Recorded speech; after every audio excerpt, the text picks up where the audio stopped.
Mark told me he saw the police car in the back. Yep, the crew's in the back. I'll go run down real quick and see if he's lost. Okay. He might be down at the party downstairs today on food. But yeah, this, normally we're in the big hall downstairs, but we took the tables out and did the chairs here. Sometimes, the biggest meeting we've ever had was over 500 people downstairs when there was a project going on. And some of the meetings are, a dozen or so people. But we always joke, the closet's back there for pitchforks and torches. If you don't like something, just grab yours and put it back when you're done, and we'll go through everything. But, Pete, go down? Okay, awesome. Pete's running. Pete ran down? Yep. Okay. Pete's a good egg. He's the historic society guy, so if you want to know what's going on in history, what already happened, he'll tell you all about it. So basically, we'll give a little prelude to why. And if you don't know, this is our councilwoman, Janet Kilpatrick, who wasn't up for election this year. She's in the off cycle. Right. So she didn't have to run, and she won. So, how many here are from Southwood? How many here are from Pearson Ridge? Okay, so over the past couple of months, we know that we've been having issues in this area between Pearson Ridge, Southwood, and the park for the most part. Because we have some tensions because of what's going on, I did ask the police department if they would send somebody over tonight and have a community meeting so we can each voice our opinion, we can have a full discussion on what should or shouldn't be done. I do see this taking our community at least and splitting it for those who want to disseminate information, for those who are looking out for their own security, for those who have children that are walking around the community, and we're becoming at least two sides, if not three sides. So I just want you to beware whenever he gets here. He's right behind me. Yep, he's on the phone. So it's Senior Corporal Dowler is who will be with us tonight. He's from our Community Services Department. And right on cue.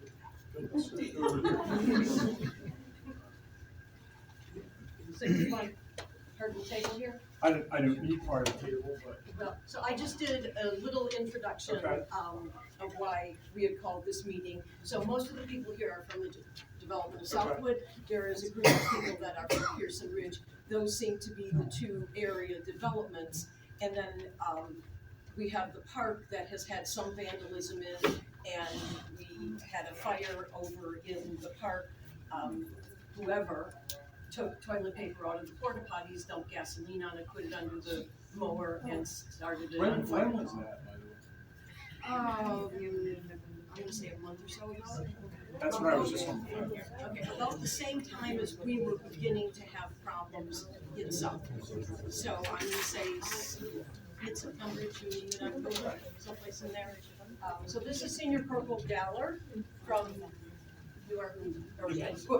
Newcastle County Police Department, and I'm going to give the floor to you to run this however you feel. Well, it's good to say hello to everybody. I'm with our community services unit. This is not the area. We each in that unit have a geographic area that we cover.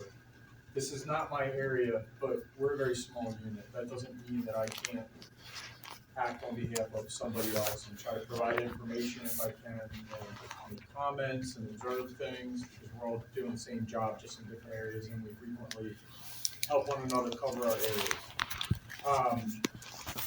There may be another officer in here, so that's why. You asked what the best way to do things is.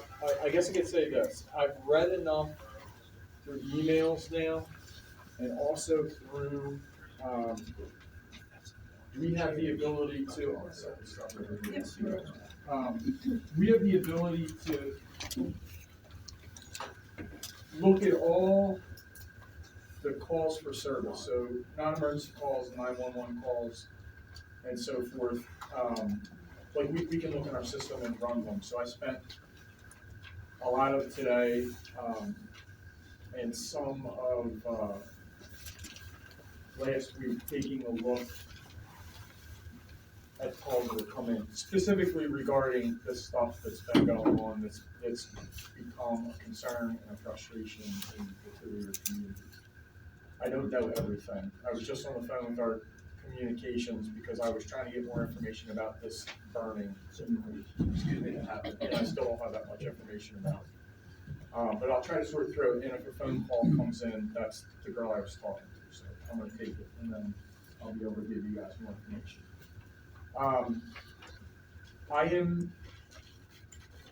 You can share with me your concerns, please, because you already are gonna know more than I know about this, but correct me if I'm wrong, the overarching issue or issues is that in the somewhat recent past, within the past 6 months or so, it seems more specifically, and I saw a lot around September, October timeframe, you have incidents which have been reported to police on numerous occasions of juveniles, teenagers being around in both communities, and there have been problems caused because of it.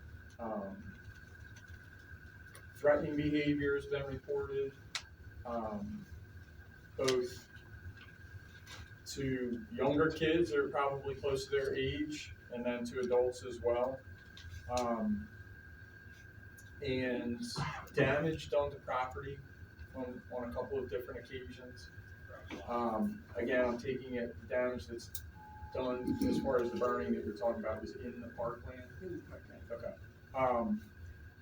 And then now, in an effort to, I guess, as two communities try to address it and get a handle on it, I gather from, is that an email chain that I saw? Like, how do you guys communicate with one another? What was I looking at? So we communicate in Southwood through a community email. Okay. I got a call from the president of Pearson Ridge, or an email, I don't remember, noting that we were talking about some of the same issues that they were. It was told to me that they have had a couple of fires in their open space. I did talk to Dan Carrier, who's the chief here, asked if they had responded to those and if they knew that if they were being investigated. You know, it's been very, very dry, and there were people that are afraid if a fire starts in the wooded area that it's only going to spread towards their backyard, and their house is going to be in danger. Sure. And the one, Stephanie Moore from the executive's office is the head of Piedmont Little League. Okay. Or softball, or baseball, whatever it is. And she's the one that told me about the fire that went on over there, because it was her equipment that got burned. Okay. So was it like around in the baseball? Was it kind of connected to Connected to the baseball so field. They did have some, equipment? yes, and the tapes from it, they have cameras all over, because they have vandalism a lot. Okay. But they did turn the tapes over to the police department, but I don't think you were here when I talked about that fire. So they took, what seems to happen is they took the toilet paper out of the porta potties, soaked them in gas, put them under the mower, and lit them. Okay. So it's really just, let me watch it burn. All right. So, what I was going to say is that now, in looking at this email chain, it seems pretty evident that community members, in response to this, that now there's a bunch of this going on. Maybe observations and accusations as far as who's involved and the parents of those people, and it's back and forth between community members and so forth. Is that correct as well? So this is a thing where now some stuff is fomenting, and because of the ability to instantly say things and direct things, it's causing more issues and drama. As far as fires are concerned, we may respond, and probably almost always will respond when there's some sort of burning, the Castle County Police, that is, along with fire personnel. But aside from making sure that things are safe and identifying that it's actually like arson, for lack of a better way of explaining it, even if it's just a minor incident, we don't investigate those. The fire marshal's office investigates them. So, in reference to anything that's going on, and I tried to dig a little bit to get more information, but it was just not readily available with the girl helping me on the phone. I don't have any idea if any of these incidents of burning are being actively investigated or were picked up by the fire marshal's office. If, especially on public property, somebody lit a lawnmower on fire, I'm assuming that the fire marshal's office investigated that. I don't have any knowledge of where their investigation is and if they developed any suspects or anything like that. Again, I've looked at the calls. I guess my big question is, with county police here, as far as your concerns go and what your expectation or your hope is with your law enforcement, what is it? Talk to me about it. If you feel like there's an issue where something hasn't been addressed appropriately, or you're wondering if it's supposed to be addressed this way or that way, or could be addressed differently, whatever concerns you have, because I think that that's the best place to start. Normally in situations like this, I go, I have faith that when we're called for service, we come in and we investigate things. Meaning, even in a situation like this where you got kids that are causing some sort of trouble, right? We look into it, we go as far as we can with every bit of information that we have, even if it seems like a relatively minor thing. We're aware of the fact that it can develop into more, so we treat everything as fully and respectfully as we should. If we come to a point where there's nothing more to investigate, then there's nothing more for us to investigate. And there is a point that we come to in all different sorts of investigations, big ones and small ones, where we go, there's nothing more that we have to investigate. There's nothing more to go on. Sometimes we come to a point, given the age of who we're looking at or other circumstances, where we might even be able to identify somebody that's responsible for stuff like this. And we determine that the best way to handle it is to go, well, we're not gonna charge anybody with a crime for whatever this specific incident is. We're gonna go contact parents and we're gonna kind of try to incubate, like responsibility within a household or within a community. My take on everything that I've read is that, at least right now, that's the level that it's at, is that officers have made an effort to go and kind of go, we got a couple names, we don't know the whole story, and we don't know if these couple of kids are associated with everything that's going on that you're noting. But for the things that we could look at and go, yeah, you're involved in this, we've gone to parents and said, what's up? What's your answer? Like, right, like we've observed this, and this. People have witnessed this, and this. Your parents, it's on you, right? So if it goes further than that, and there's more calls for service, more things happen, and people call us, we're going to continue to do the same thing. If it's the same people that are continually doing things, and it starts eking into legit, obvious criminal activity, then we're going to go, is this a situation where we need to prosecute? And obviously, the more that the same people do, then the more likely it is that it might come to a point where there's some sort of prosecution. I have not seen any arrests out of any of this stuff that's going on so far. So, questions? Any questions? Yes. Why did it start now? Why did what start now? You said about 6 months ago, you noticed more kids having around, they did property damage. I don't remember Do you- that a year ago. Right. The easy answer for that, okay, is in any community, take your pick. I'll take one of the worst communities that we have.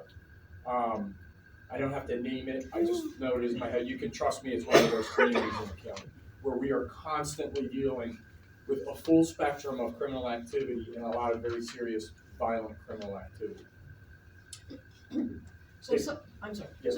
So several of us have lived in this community since the early 80s, or mid-80s. And in the years that I was out of it, I don't know that we ever put up with anything like this before. No. So obviously, some of it is the age, some kid hits some age and they're going. You just answered the whole question. So here, it might take 15 years, right? You might have nothing like this going on for as long as you can remember, and then all of a sudden, boom. In this community I'm referring to, that'll be unnamed, well, that's like every 3 months, right? So if we get a break of 3 months and we go, hey, we haven't seen in this neighborhood, like no one's gotten shot in 3 months, we're like, oh wow, what's going on over there? What happened to everybody? But then inevitably, right, inevitably, and every neighborhood's different with comings and goings of the people that live there and the ages, a lot of times of juveniles that are getting to be older juveniles and then getting closer to adulthood, depending on the community, depending on its makeup, and all those factors, you are always in every community going to have some actors that come to a point where they are going to be more inclined to engage in activity that is obnoxious, unneighborly, and even criminal. So that's the answer. There's no equation to it. It's people grow. Every household is different. Everyone's raised in different ways, and sometimes the mix is just right that there you go. Now you got a little group of kids that's running around and causing mayhem. Yes.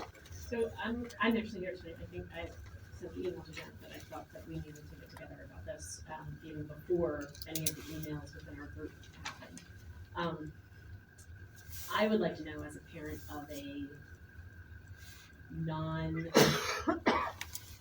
teenage child that's doing something, what are some of the ways that I can educate her to enjoy her neighborhood and, be free in her neighborhood and have fun with her friends and do all the things that she wants to do and not be associated with whatever, the fires and all the antics that are going on. Associated in other people's minds. Yes. Okay, That's We all have that question. That's like the troubling part that I wanna know. I mean, what, sorry, for lack of a better term, what are the rights for my 12-year-old? Like, what can she do in her neighborhood?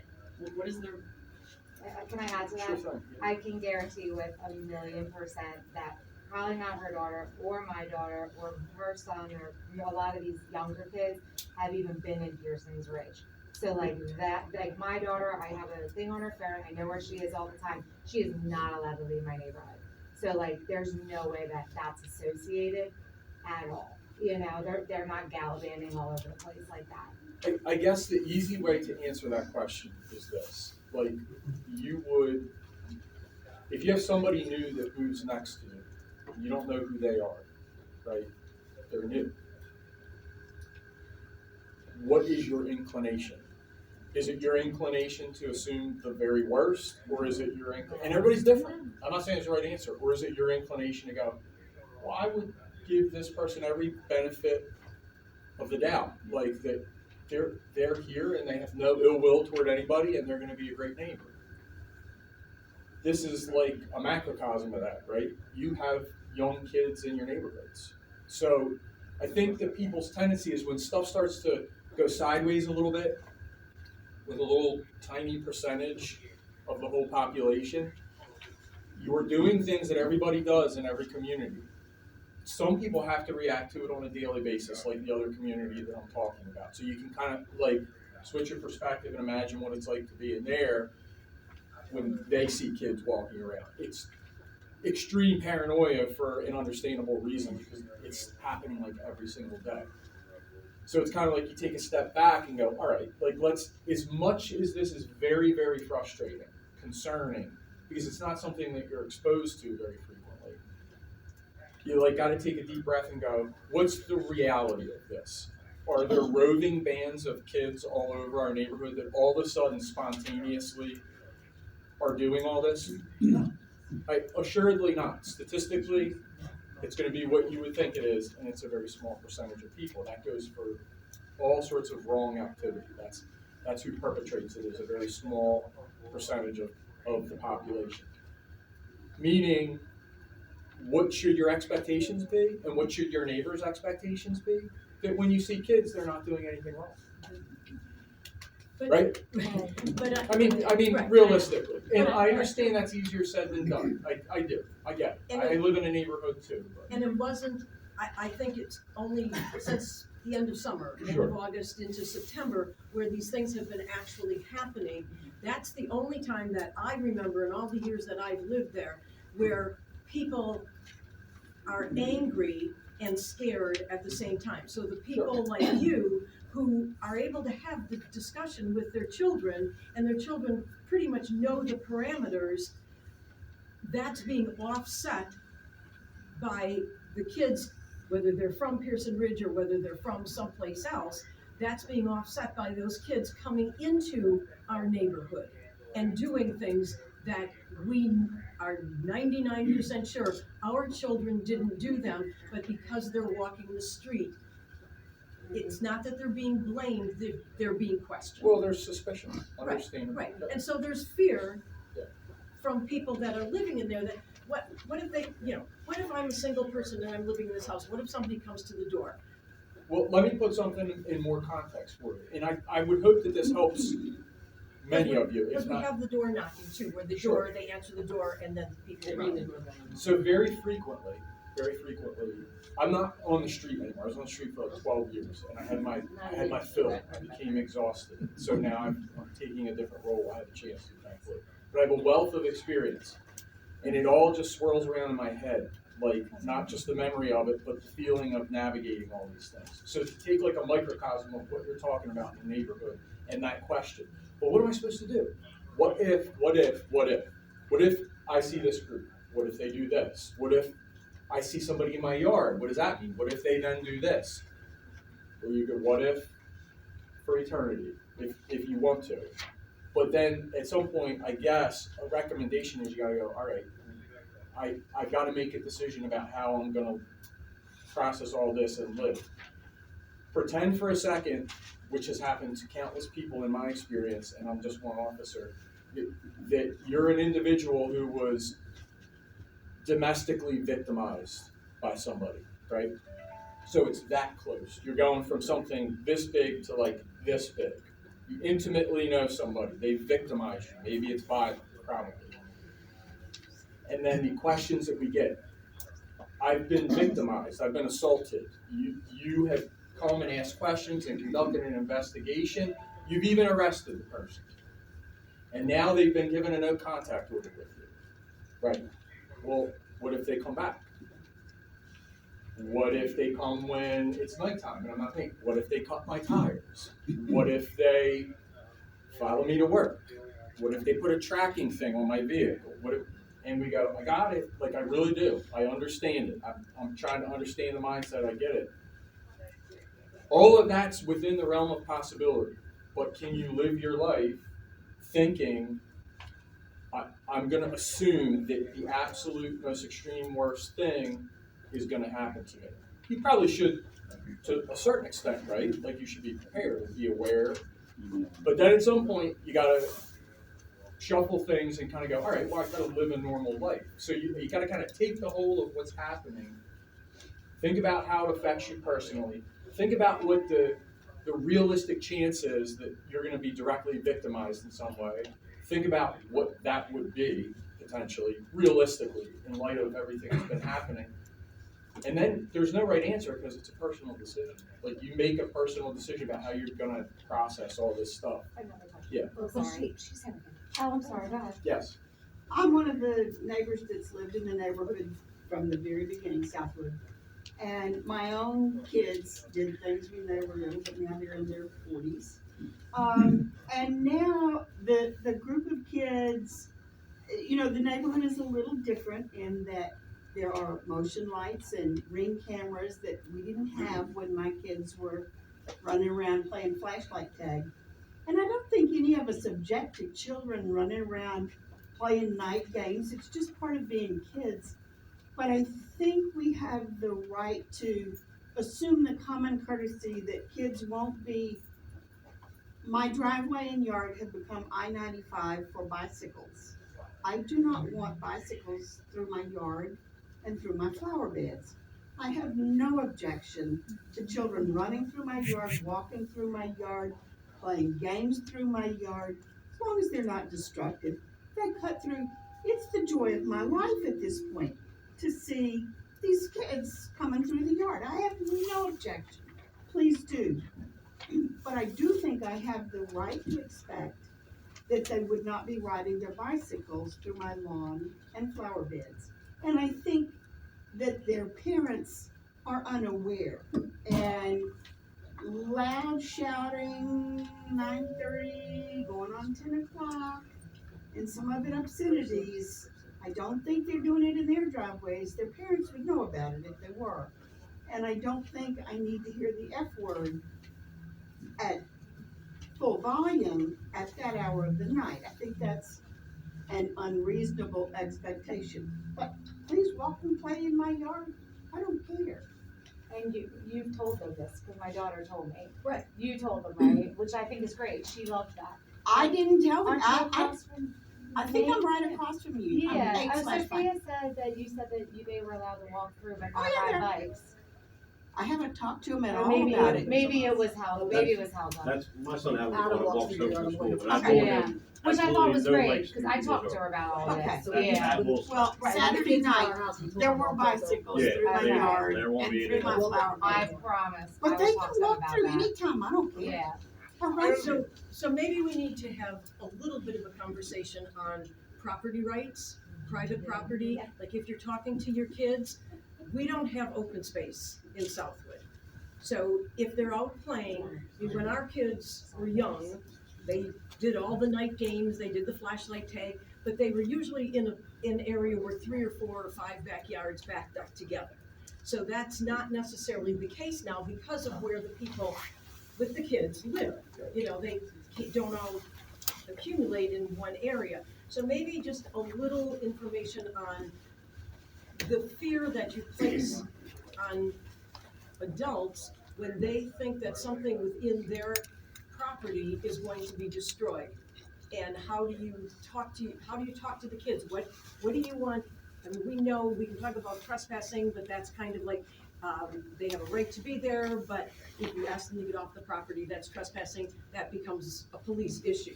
But the problem, I think, is that we don't necessarily want the kids at night going up and down people's driveways, because that creates a fear. They're too close to the house. I'm gonna add to that. The flashlight tag, not a problem. I would love that. The problem I'm having with this is these kids, and parents say, sorry if I offend you, but you're sending your kids out in dark clothes, they're riding bikes, no lights, no reflectors. I live on the corner when you come in off of, that's a blind corner. When you make that turn, your A pillar of your car is a blind spot. They're darting in and out in dark clothes on bikes. They're going to get hurt. And I don't want to be the guy that runs over your kid. And I don't want to be like, oh, well, my kid gets allowed to play. No, reel them in. I don't want to hurt anybody. I don't want to see them get hurt. I'm And it's a not problem. defensive about any of that stuff, like, that's what I wanted to say. I'm not defensive, if my child is cursing, forget it, like, that's not acceptable at all. I read your email about that, and that's 100%. My question for you is I guarantee that they weren't the people breaking into the vacant house, they weren't the people setting fires, they were not the people, We're talking Who- 2 different groups. and we are talking, and like, do we know who they are? Because now it's getting like, it's definitely not these 12-year-olds. So like, there have been other kids in our neighborhood. Is it those kids? Like, do we know that? You know what I mean? Or is it somebody else? Like, that is concerning. But you know That there's what? people that are willing to do those things. But then ask the question, has the police been notified as to the description of the kids that went into the house that's behind mine? That's what I was asking. Right, because there Well, was and a I know they're description not and from our there was a neighborhood, ring camera. But I saw them, and Okay. I'm wondering, So are they let- caught? let- We know it's been addressed. Let me weigh in just so you can have a little bit of information. There hasn't been loads of documentation from county police as far as these incidents of, outside of any sort of burning, which again, we don't. I'm gonna go investigate, see if there are any more chairs. Reports about an incident of arson, Oh, there because is they were one. charged with arson. but Yeah, it's but a fire I'm marshal. here. But as far as the one thing about, I guess there's a vacant / abandoned house. Yes. There was one thing that I saw about that, and there was contact that was made with the family of one kid that was thought to have maybe been involved with going into in Pearson's Ridge. But again, they go and look at what happened.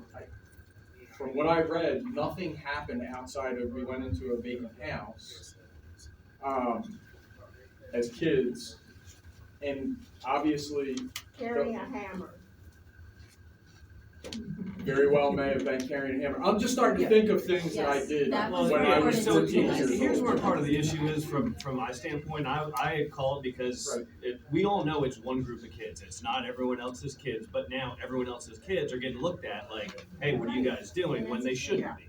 So it's this one group of kids and there's no info back to us. So you mentioned earlier, hey, we know some names. It would have been great for someone to get back to me and said, hey, the leader of the group has very distinctive hair, easy to pick out. Hey, I don't need to know a name, I don't need to know a family. Hey, is this the kid that you saw? Yeah, we're talking to him, we're talking to his parents. Let me ask you a question. If, from what I saw, county police came out and responded to these calls that came in, specifically about kids going into this That house, right? And then that if- is criminal and activity, a that's parent- breaking and Right, entering. but do you have a 14-year-old child? I don't, I did. Okay, would you want them to be charged with a crime because they went into a big Well, house? but you're saying We're this not- none we're of not this is. asking You know, what I'm saying is, yeah, there's all sorts of criminal activity. Like, there's a whole wide spectrum of it. But nothing that I've read so far outside of, and there just was not those details, someone might be able to fill me in, because from what I can see from the documentation available, regarding going around and doing threatening behavior. So in other words, direct threats toward residents of your communities. I'm gonna do this to you, or trying to start fights with people. You know, physically, I wanna fight Well, I you. think that did happen, that I mean- he went into someone's I mean, I'm driveway in with my a driveway hammer. when there's 5 of them and I'm trying to do an oil change when my teenage Oh, that daughter's was in you. the, Sure. in the house. Right. I went inside and got a knife. Like, I don't know if you guys want that to escalate, but if a kid comes onto my property with a knife, even if he's joking around and holds it up with a hammer, Right. something bad is gonna happen. So- Look, I don't have a gun, but somebody does. So, And so my point is, I don't think enough is being done. We were leaving our house the other day, the leader of this dumbass group was walking by, turned, gave us a very menacing look, and granted, it's just a look, I don't wanna overblow it. We drove slowly, he stopped, went back around onto my fucking driveway to look to see what other cars were there. To the point where I'm not sure if I can leave my house if I see this kid. So I'm not saying arrest them, but they're not scared. They don't care. Their parents don't give a shit. But you see, But now no we're one's doing taking, no one's taking it seriously enough. well, I mean, Yeah, they got, we all know who they are. Right. I mean, we all know the We names. don't know who they We are. don't know who they are. And their parents obviously don't care. No, they don't live in South. Right. They don't. Right. Thank you. And the police have been to those None of that. Well, they need to go. so what would you be your suggestion aside, because let's also consider this, right? Okay, consider especially in regard to a specific group that's going around and causing the bulk of problems that you guys are talking about as far as disorderly behavior and stuff. If I say to you, every single time police have been called, county police have been called, we've responded, we've asked questions, we've looked into things, there's been no criminal charges that have been brought against this group, which looked to be 14 or 15 years old roughly. And so in other words, again, every time we've been called, we've come out, asked questions, looked into things, and responded as appropriately as we thought we could, up to going and talking to parents of at least one of these kids and going, What was the But no, response? no information like that's being back to us that anything's being done. Like, this is Okay. the first we're hearing about that, Right. so everyone assumes they know nothing about what's going on. but the point being, I guess this is where we talk about expectations, right? What are your expectations? Like, and I mean specifically, in a situation like this and everything you described, like when you had this incident where you saw this kid and then he's doing this, I don't happen to know, did you call for that specific Yes. incident? You did call, The so, first one. no, I'm talking about the one that No, you no, just. not the one the other day. Okay. The first one, but no one, again, no one ever followed up. You have names, I would at least Okay. expect, hey, we followed up, we think we know who this is. Again, show me a picture of the kid. Is that the kid? So I can tell you if you have the right people or not, but there's no info back. so- I don't know, obviously I wasn't the responding officer, Right. but what I can do is for that specific incident, I'll dig into it more deeply and I'll try to get you information. And, Can I ask a question? We Got have somebody in two, the back. we have, Alright, did someone ever Hang on. ask for a description of the people? well, there's descriptions of people all over our documentation, yeah. Wait, can I just, Sorry. just one thing, Right, hang on, While we've got somebody in you're the back who's been patiently waiting, let her ask. So, on a couple different occasions, for sure, you probably weren't responding, I get that. You see worse, I get that. I don't wanna be compared to these other places that you see worse. This is still our true feelings. But there are definitely at least twice, where one specific kid has been in trouble. The authorities have gone to his house and his parents aren't responding. So now that you're at that level, that you've gone to the parents, and if the parents do not respond, now what? Can we get patrolling? Can we get like officers that actually come through and patrol Newcastle or patrol our areas to like at least take it to the, or what is the next level if the parents who I specifically even know, is my brother-in-law went to school with one of the parents who was exactly like their kid. So now what do you do when the parents don't respond? Well, most basically, right, we rely, obviously, let me give you some stark numbers in case you weren't aware, okay? Newcastle County Police has authorized 415 police officers. That's for the whole agency, okay? We right now sit somewhere in the neighborhood of about 350 police officers. A study was done about 3 chiefs ago, a good study, where our numbers, our demographics, our levels of crime, our population density was compared to a number of very, very similar geographic areas in the country. And the study concluded that at a minimum, we should have over 600 sworn officers. So do the math there in your head. We have approaching half of what this very reputable study was. It was done. So I mentioned that, it's not an excuse, that's a reality. So, and it's to answer your question. So you say, can we have patrol street? We are in a constant state of flux of trying to shift resources to deal with different things that come to our attention, right? Now, that doesn't mean that there's never going to be more people in your communities or more officers in your communities at certain times if we can identify a way to sensibly apply our resources. But we don't have anywhere near unlimited resources. So in communities that don't have high crime rates at all. And as a community, if he's in our neighborhood, what do we do? Right. Knowing Well, that he is a menace, we all know who he is. Well, let me ask you a question. Can you go through his social media? That would be really All right, beneficial. well, see, Serious. this is where we come to expectations. What do we do? What you do is you call police. If you're witnessing suspicious or criminal activity, you call police. so And the communities that get the most calls from are the ones that are gonna get the most patrols. That makes sense. I'm not asking for patrol because he's not gonna get in trouble for what he does anyway, so what do we do? Like, Well, is he may he gonna very- get in he may trouble very if well- he defends himself? Well, hold on. He may very well get in trouble for anything that he might do, but I think the point is this. It's totally sensible and makes complete sense to know if you've got an actor in your community, right, that is causing problems to be aware, right? It's just a reality. You would not be aware, right? And if it's a specific person, you're aware. You share information with one another and go, listen, we don't. Now, of course, there's a balance to it too, because you're not trying to have like a lynch mob, right? It's important. It's important because look what's happening already as a natural thing because you have a problem with a very specific small percentage of who lives in your community. But now, as a natural reaction, a lot of kids are feeling the effect that are not doing anything. So imagine if you shared, hold on a second. Okay, it looks like, even though nobody was arrested, charged with crime, anything like that, the county police went and talked to this kid right here. And maybe it's the same kid that you're talking about. Hey everybody, this is who this kid is. This is what he looks like. This is what he wears a lot of time. This is what his address is. He's out a lot at this time of day. He goes to this school, da-da-da-da-da-da. Now you may come up with a lot of that information on your own, but do you want a police agency marking a 14 or a 15-year-old or a 50-year-old or an 80-year-old like that? Because the reality is, Yeah.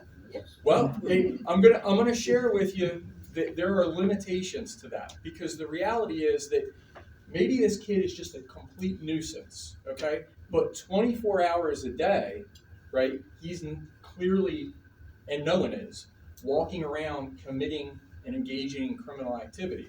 So if this is what's happened already and other kids are feeling the effect of it, if everybody's like, mark that kid, mark him, get him, what's next? Because now, as much of a nuisance as he may be, can he even walk around and be normal, or is he going to get police called on because he's walking down the street?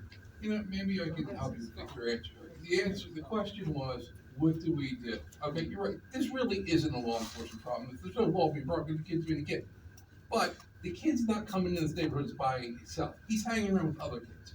Talk to your kids, pick and choose their friends. That's how you mitigate the problem. But he's not hanging out with. But he's not. He's just coming in by himself, He's bringing other kids in. Whose kids are you bringing in? That's where that's Have a where, neighborhood crime watch. well, that's what we gotta find out. That's How what many we of have you to guys do. have a neighborhood crime watch? We've never Our had the neighborhood need does. for it. And you know how often we've had the county police show up in our neighborhood? Once in 14 years. So what do you do? What we do is we use the email system for the entire neighborhood, for every homeowner, and we send that information around. We also work with the county, because every little tidbit gives them something more to go on. May I share something else with you? And honestly, I just do it to try to provide you real life perspective, okay? If you're asking questions and through my scenarios, I'm hoping that you go, oh, okay, I see what he's trying to say. Like, because you're asking, how do we deal with this? All right, I live in North Wilmington in a densely packed neighborhood, nowhere near as much space as this is around here. As dense as it is, and as active as it is, it's right outside of Claymont. It's a decent neighborhood. I raise my kids there. There are limitations to what I allow them to do, probably far greater than what you guys are accustomed to because of where we live. So it's all dictated on what's going on in the neighborhood. But right around the corner from me, a police officer who came here before the person, long before the person I'm about to mention. Everybody knows who I am and where I am. And I make no bones whatsoever. If people are walking down my street, I'm very aggressive if they're doing something wrong. I'm very aggressive if they're being suspicious. And so the message is out. And it goes out. It gets wider, right? They know, not just because I'm a police officer, but because I confront people about things. Probably let's avoid that area. Given all that, right around the corner, 2 houses. And over the course of like 2.5 years, I had a drug deal. So think about that for a second. And somebody that was actively dealing drugs, having people walk up to the house, coming and getting people to put them in his car, driving around the block, doing their deal, come back. It was so apparent that people that have no connection to law enforcement that were living here were like, he's a drug dealer. Like, this is what he's doing. You have now people, it took about that long for the foot traffic to continue and the volume to increase, where we had clearly just junky people walking around, stumbling up the street. And that was in the course of like 3 months it took for all that to happen from this guy arriving there. He was probably 23 years old. He lived with his parents. They didn't care. They did nothing, right? So I thought, I'm not allowing this to happen around my kids or me, because I know it happens when drug traffic starts. The next thing is robberies, shootings, loads of vagrants and drug addicted people all over the place don't want it. So I thought, how am I going to deal with this? Like, I know what I want to do. I want to go and grab them like this, right, and give some immediate real justice. Probably a lot of you have the same thoughts. But I thought, all right, there's limitations to what I can do. So I got in touch with every single person that lived on that block. Just took the time to do it. I connected with them where I hadn't spoken to a lot of them before since we had been there, because they're on another block. I said, this is what I know. You guys seeing the same thing going on? Yes. Okay. Well, listen, I know from experience that the best way to solve these problems is just communicating with one another. Could you do me a favor? You guys have a lot of ring cameras and so forth. Anytime you see something on there that's suspicious, a vehicle pull up, him get into it, so on and so forth, foot traffic. Since we're all invested in this, could you please just share with me every bit of information that you have? And they went, absolutely, because we don't want this around either. It didn't take like 2 days, but within about 6 months of collecting information and so on and so forth, and passing it along to who I could pass it along to, and people being vigilant and calling in when there was suspicious activity and stuff, we got them.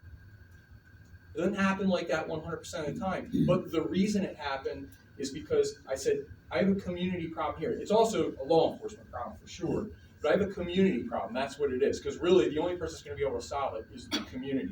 The law enforcement was on the tail end of it. We observed, we shared information, this idiot walked himself into the police, basically. That was the solution to the problem, but it began with just being in a community and talking and communicating our concerns, our interests, and in a responsible way without without giving in to the desires that are very understandable about how to deal with stuff like this. We came together and we got rid of the problem.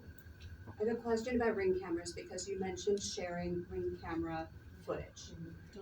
Now, my question is this. Obviously, if somebody is appearing on a ring camera, they are close enough that they are probably on a property that is not theirs. So I understand that. However, we have some really young kids who are in ring footage that is being emailed to distributed on email. Gotcha. Is there an age limit under which one should not be sharing footage of another person's child without permission? I work with the Boy Scouts every day of my life right now, and we can't film Scouts and put that out there for their own protection, for the protection of children. So is there a rule? Is there a law? Is there something that protects these young children from having ring footage of them shared broadly? Well, because this is a concern. I got you, and it is a concern. I get it. So there's a lot of gray area in what you just described, okay? Because you're bringing together a bunch of different worlds. It's your property, so there's an expectation of a certain amount of privacy. There's also the expectation that it's your property. You can demand that X, Y, and Z can or cannot be on it, and so forth. At the same time, there's a whole idea of curtilage, right? Like, it actually is in law that with a legitimate purpose, and you might go, well, it's actually kind of probably a legitimate purpose that a kid might run into my yard or something like that. Your curtilage to your property isn't locked down. People have all sorts of lawful reasons to come onto your curtilage, right? So I mention it because you got a whole bunch of different things coming together. The best answer is people have to use their judgment. Like, I'm not saying there's a right answer, but and you don't have to raise your hands, but who would think, knowing at least generally what the problem is that's going on here, that emailing footage, because now it's bled into, well, I don't want people on my property at all. Fair enough. But does it seem responsible if that's your mindset to go, well, you know what, anytime a kid comes on my property, I'm going to share the footage? I don't think it sounds responsible because it doesn't help anything. It doesn't accomplish anything. It agitates the community. So that's just my observation about what you're saying. Is sharing the footage illegal? No, not as far as I'm aware. There are certain places that you could go with it where now you are stepping out of the gray area and into illegal, the area of criminality. So again, since you know that, I guess the best explanation is what I just said. You got to take each incident as it comes, and you have to have judgment. And if you make a bad judgment, then hopefully there are community members around you that go, that wasn't a good idea. You might want to take that. You see what I'm saying? Like you kind of back and forth sharing with one another. Everybody's coming from different places, but there's got to be some sort of collective agreement about what's acceptable and what's not acceptable. If I could just make a comment, I'm sorry, Janet, but about that, and to tag on to what Catherine said, the idea of, and it's, my husband deals in this world, the idea of my children's face on Google scares the life out of me. Well, now you've just gone to a different place, Yes. right? This But that's is a what I'm different saying. world. Like, that's why I'm asking for everyone in here, if you see children in your ring camera, please don't email it on Google. I will give you pictures of all of our children. You can look for yourself and see who it is. Please do not share it. And that's the point. It's very easy with technology the way that it is. It's not as simple as, well, I'm sharing this because it concerns me and I want other people to see it. There's nothing wrong with that as far as a mindset. But you have to be aware of the technology too, because people go overboard with it all the time. Do I think that you should go and go, rink footage, here's these kids running in my yard, I put it on Facebook. Well, I don't think you should, and if you continually do stuff like that, probably nothing good's gonna come from it, and you might actually start walking in to an area that's criminal, so don't do stuff like that. You We're can- bringing scary things to us. Right. Because they geocache where your kids are. Yeah, that's Right. true. Okay, this is an issue, but not the same one that you have, but I live in Pearson's Ridge, and we had that fire a few weeks ago, and one round about the same time frame 2 years prior. And so it is my understanding that the fire marshal is not investigating them, and I would like to know why not? And can we request that? Because I've been there for 27 years, we have never had a spontaneous combustion issue. And if you think about all the micro woods around this Mokessen area, you don't hear about, the woods down at Swift Park bursting into flames all by themselves. So just like if you say to me, well, you're telling me it looks like these kids that went into this vacant house did not get charged with a crime, right? Okay, and then if you said, why isn't that? I could say, okay, I'm your community services officer, or I am a community, I'll get some information for you, I'll get an answer, okay? And I could at least tell you, well, the officers that investigated this determined this, and this, and they determined that they were not gonna enforce kids basically trespassing inside of a residence, okay? So I could give you an answer. Can't give you the fire marshal's answer. So that's my way of explaining. If you want the answer, you'd have to go to the fire marshal's office and say, could you please tell us did you have a suspect? If so, why wasn't there a prosecution with this? And can you give me a date that the fire was? I think what has to happen is we have to have the date, we have to verify that the fire company was called, because that's what triggers the fire marshal to come. And I can talk to him and ask him if there was an investigation and how far it went. Because a large portion of our neighborhood backs up to those woods.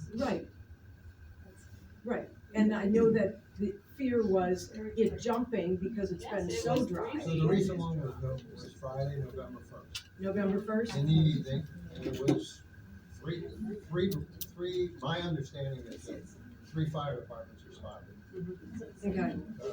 Okessen, Mill Creek, and, No, probably. Cranston Heights. Yeah, that's, Right. Cranston Heights is the Right. backup for this. And the prior one was like November 25th, 2 years prior. And that was Okessen, I called that one. All right, and what I'm gonna do is connect that with the date of the fire in the park. Yeah.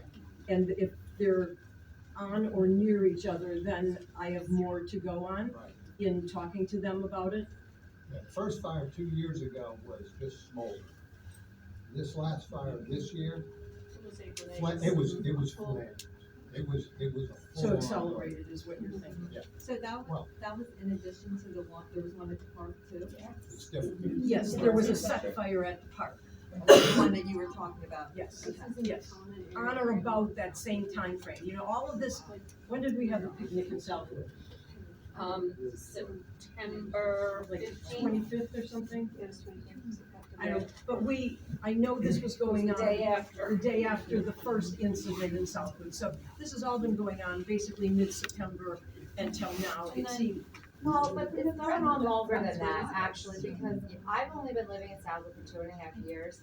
And I wanna say that I actually think that to your point, I'm sorry, I talk a lot, I'm sorry. But to your point, we have been a good community because we're here right now and we've been sharing emails.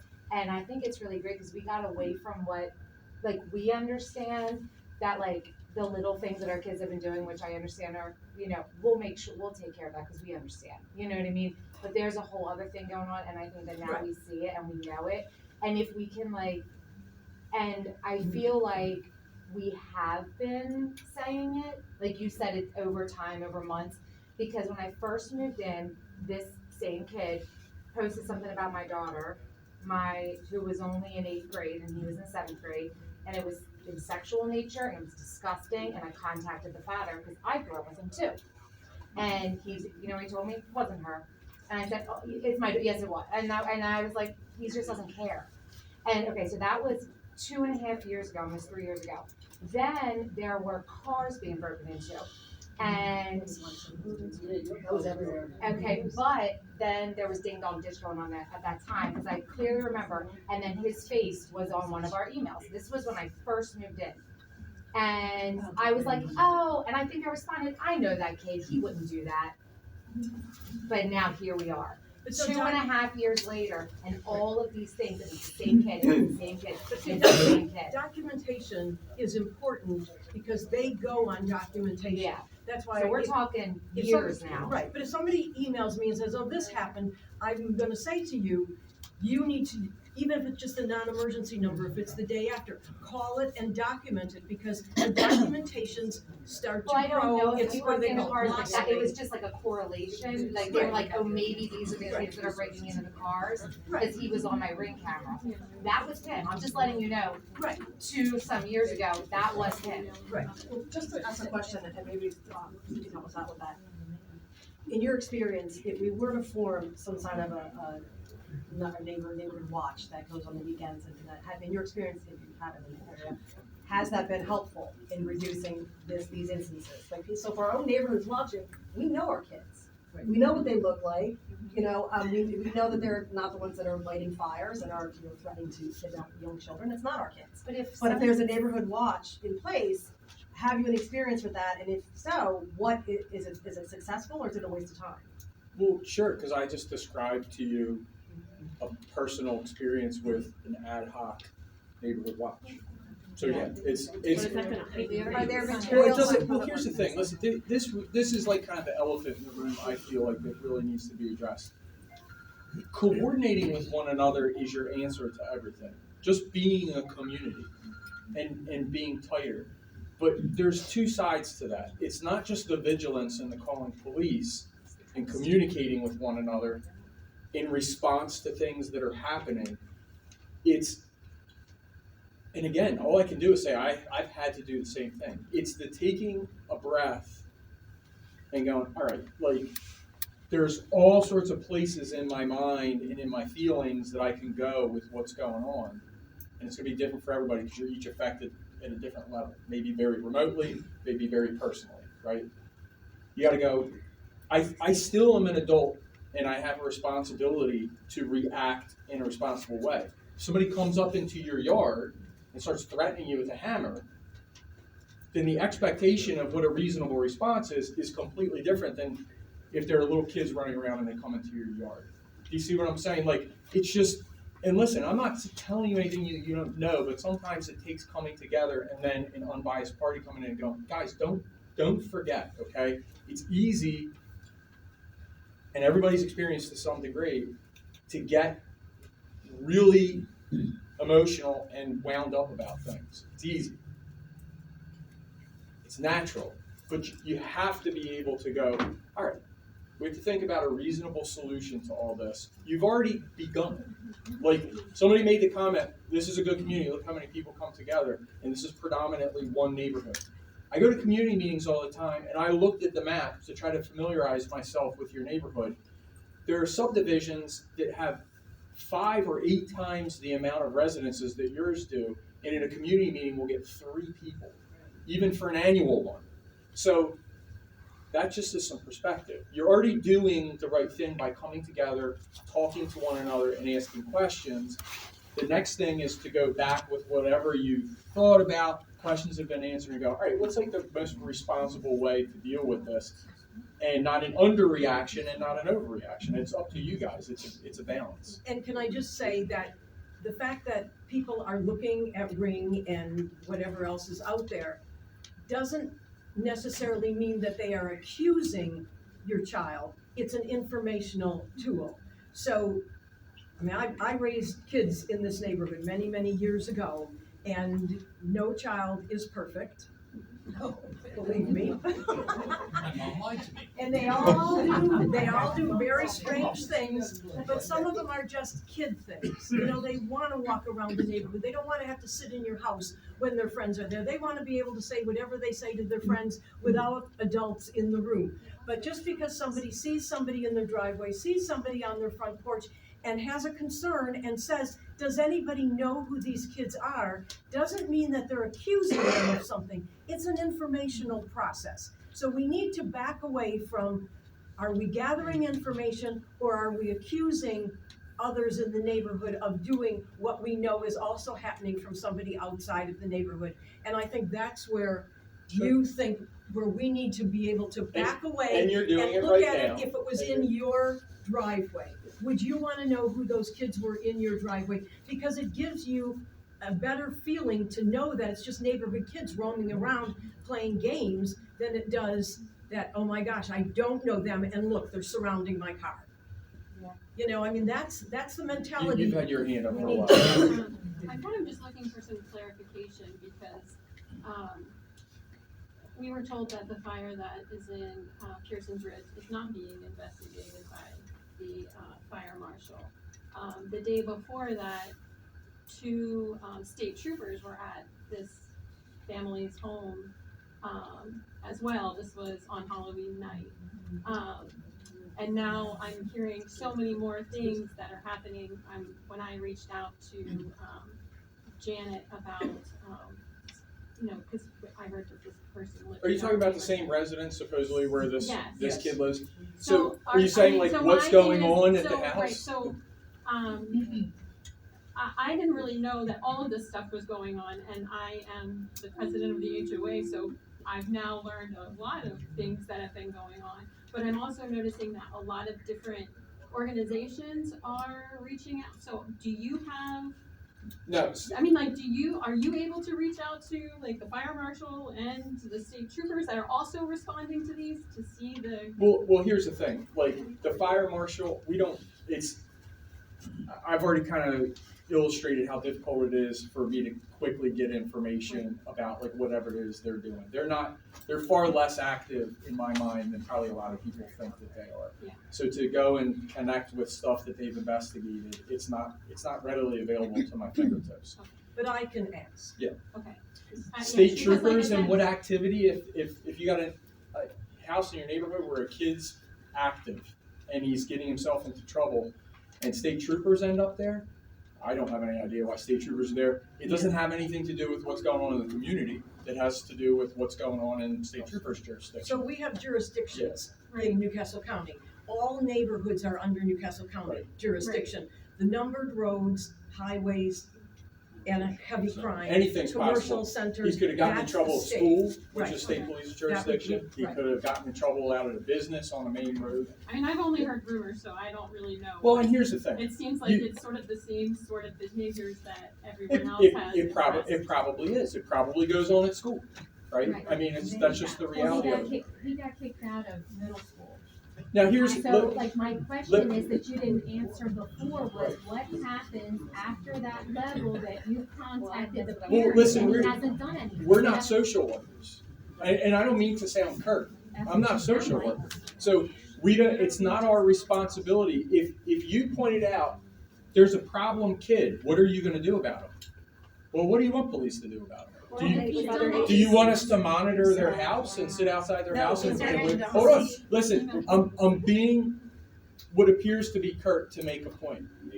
This is not realistic expectations for police officers or any police agency. And not only is it not a realistic expectation, you don't want it. I'm telling you right now, you don't want it. You might want it right now for this kid, but you don't want what you just described or what I'm thinking I'm hearing. You do not want police, you do not want law enforcement up into your lives, even if we had the ability, to the extent that we are able to and willing, when there's a problem house or a problem child, to go, boom, we're there and we're on it like that. And that's It's not that, I think it's a coordination of services so that the child can get, Thank the family you. can Well, get there- the support that Right. they need Child and the services. community. Absolutely. It's a coordination problem. And right? that it's is the same with something that us. happens. Like, for example, if that kid gets in trouble in school, right? There are all sorts of hands in that pot. You might not see them or be aware of them. And to be frank with you, no one's going to share that information with you for someone's child. Which is And fair. again, you don't want it. Because if all of a sudden it was your child, and you go, it wouldn't be my child, but what if it was? Because what if it ends up being my child? My kids are great right now, supposedly at school, but if something goes sideways and I have a problem with my kid, I'm gonna try my hardest, right? But what I don't want is everybody knowing the ins and outs and the fine details of how I'm trying to deal with a problem that I have with my kid. If it becomes a broader community concern because they start committing crimes and known to be committing crimes in the community, well, then it's out, right? If they go and they steal from a car, if they go and they continue to do things that are harassing to people and so on and so forth, and they have more police contact, everybody's gonna know about it anyway, right? But as far as a coordination of services, it's enough to say, and no system's perfect, and definitely Delaware's not by a long shot, but there are loads of hands involved, okay? So when these kids get into trouble, there's loads of hands involved. Is it always gonna be effective? No, it's not always gonna be effective. But they have to be in the system Right, in order to have the ability to have some of those people. So if you call 911 now, they're going to say, what do you want? Fire, ambulance, police, or mental health? So we have added a whole mental health unit that go out with police. So it's the documentation that ultimately shows the pattern and can put those people, or you can put those people in touch with others that will be able to help them, get them into another system, or watch them as they go through the system that the police are laying out. So then, Janet, what you're saying, okay, they have the mental health persons that can help. I'm along with you.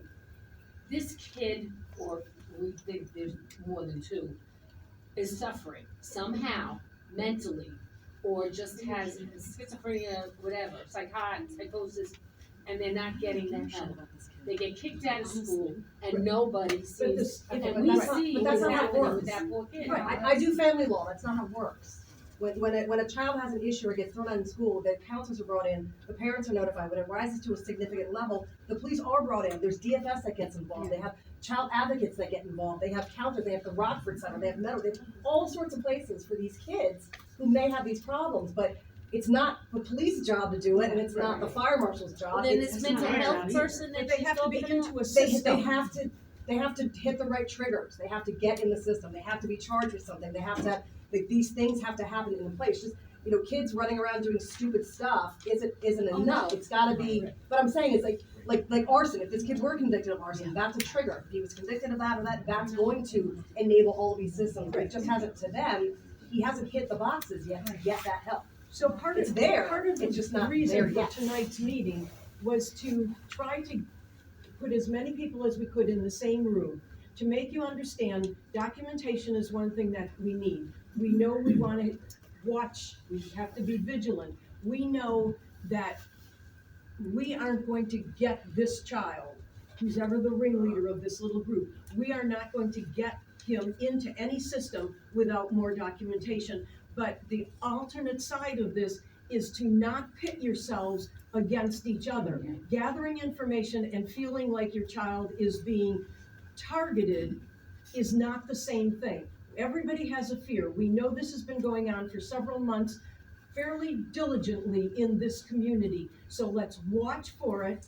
Let's make sure that we document it. There's the 911 center if something is going on at that moment. There's the non-emergency number if something can just wait until the next day because you just happen to see something on RAM that's not an active. But please try not to pit yourself against each other where you feel like somebody, because they saw your child with friends walking down the street and were concerned about it, that they are accusing your children of something. And as a parent, we've all had to have those hard conversations with our kids. No, you really didn't do anything real wrong, but the fact that you put yourself up against somebody's dining room window and you don't live on that property is an issue. Right. And the kids have to know the reality that there are people, if they do this in one neighborhood, they're probably doing it in another neighborhood. And there's a reality of how many people in these neighborhoods have guns. And when they get truly afraid or something accidentally happens, like somebody's backing up and somebody throws something and it goes through somebody's plate glass window, you're gonna have a consequence that you do not wanna have.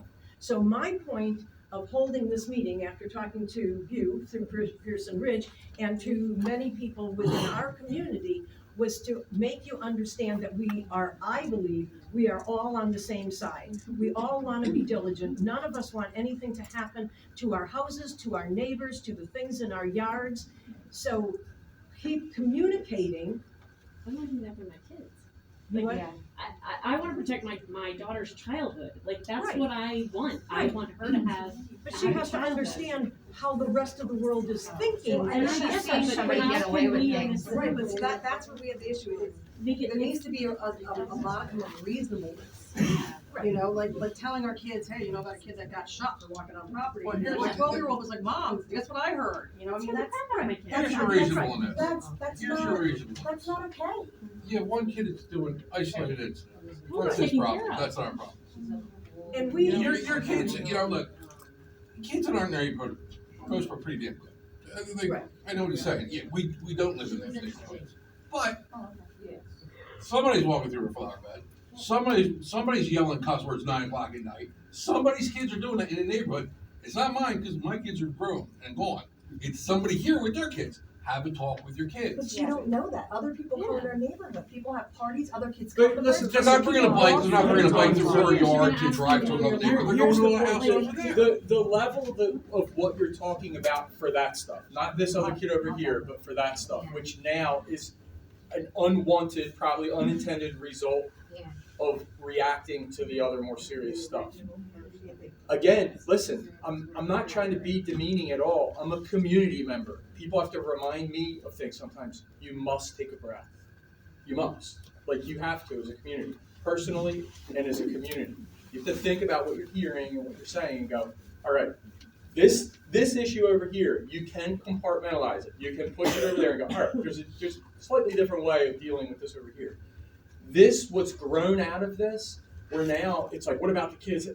Like, you're already answering your own questions. Well, how am I supposed to let my kid be a kid? Well, how am I supposed to have the sanctity of my yard and what I've created and what I value not messed up or taken advantage of? Well, you're answering your own questions, and you've answered it wonderfully.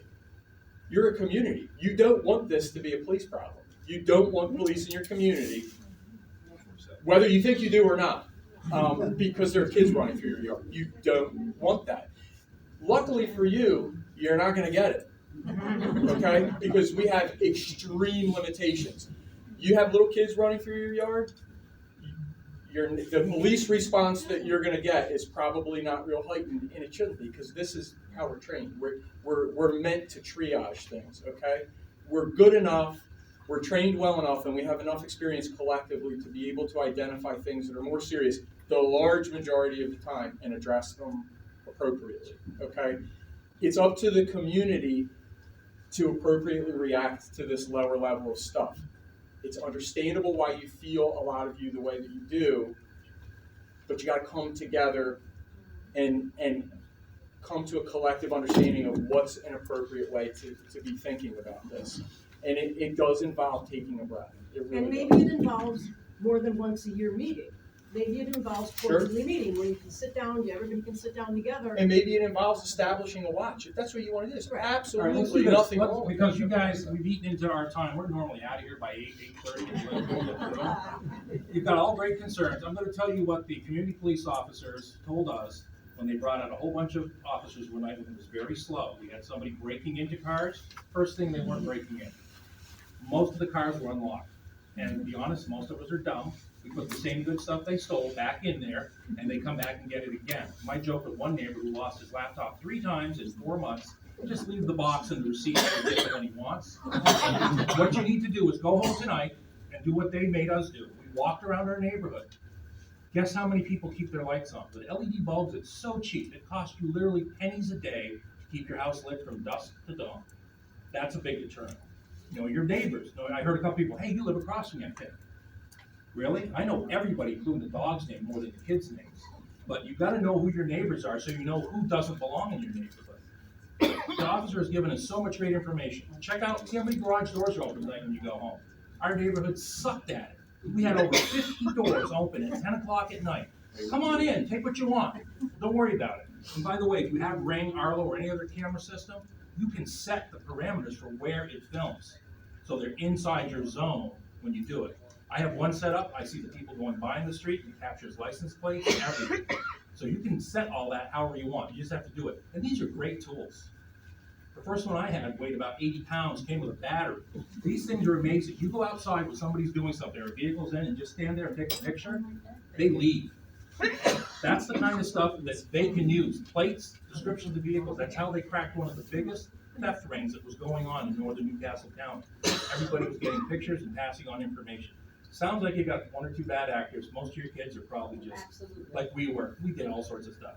We never did the flaming dog film Halloween, but we did the ding dong hits and all that stuff. But you get to know who the kids are, get to know the parents, and go around and tell them, don't be stupid, don't do dumb stuff, don't hang with those kids that are doing this. Let us know who they are. They probably know more than you guys do. They probably do, because they're in that same age bracket. They're your best source. In our neighborhood, we got one kid, man, he can't hold a secret. He tells them everything when his parents start pestering him. And that's great, do that. But do the things that make your neighborhood safe. Put on your lights, leave them on, it's cheap.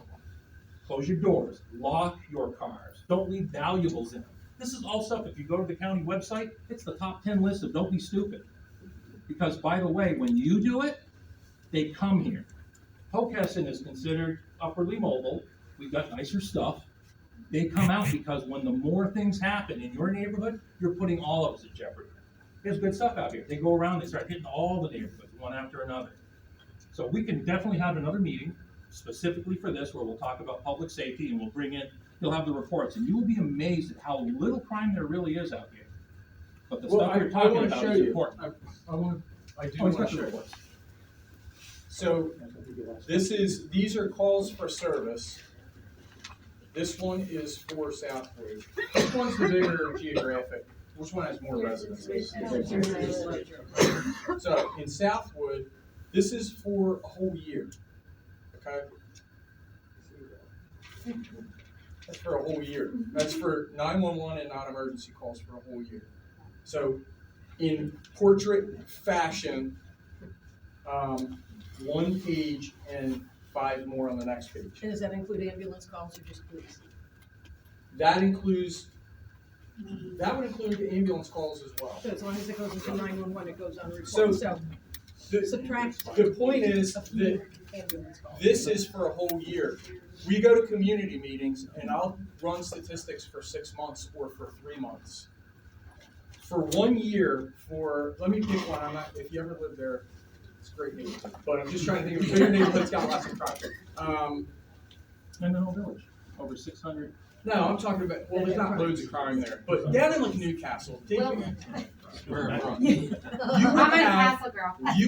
would have for a year 8 to 10 pages of this.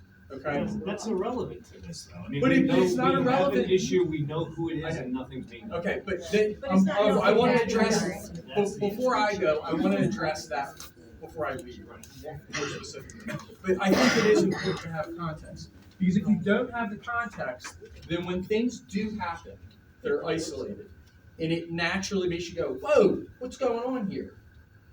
If you don't have the context, then you think it's all around you. Clearly, that's the reaction of some people, and it's normal. So you have to understand where you live and what's actually going on around you, so that when things do go a bit sideways, you can go, all right, we'll focus on that, but this is not what's happening in our whole neighborhood, and we don't really need to scrutinize every little kid that's running around or everything like that. Does that make sense? Now, if you lived in another neighborhood that I've talked about, I'd go, maybe you do, but you don't. So that's a good thing.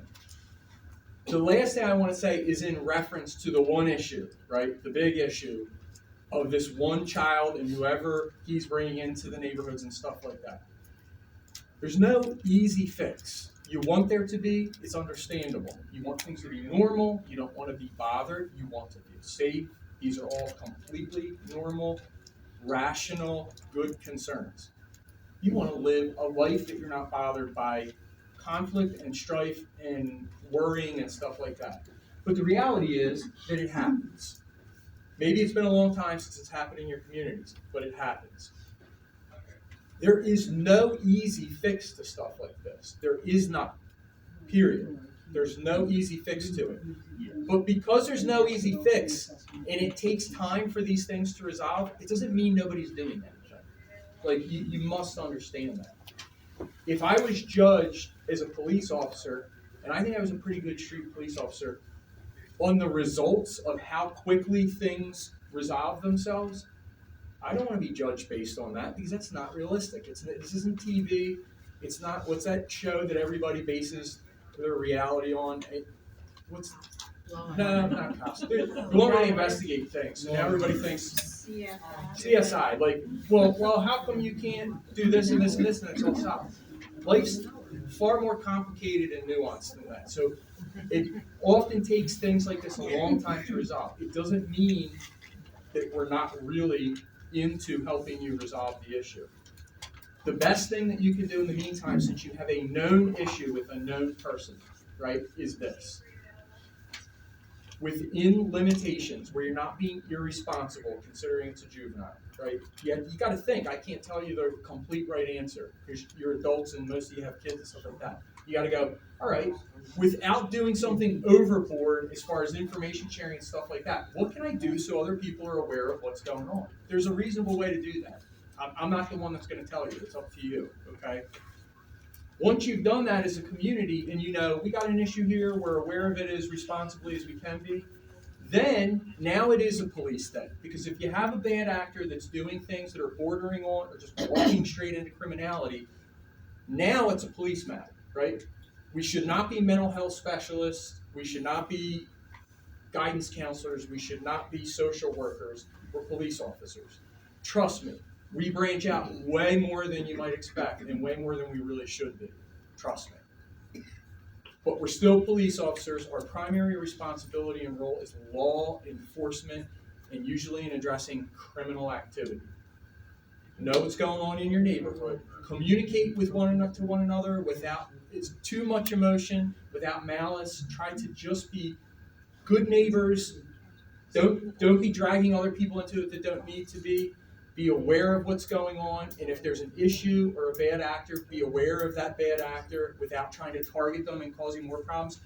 That bad actor is going to continue, unfortunately, to do bad things. And I wish there was a way to insulate all of you against people that are determined to do bad things doing them, but there is not. So it's up to you to respond effectively and appropriately. And it might look, as I said before, completely different. If you live in the neighborhood and you become aware of who this person is, and you see them walking around and they're being legit suspicious with what they're doing, call it in. They're being suspicious. And you've already got a backstory. They already caused problems. No problem at all. Police come out. We'll handle it appropriately.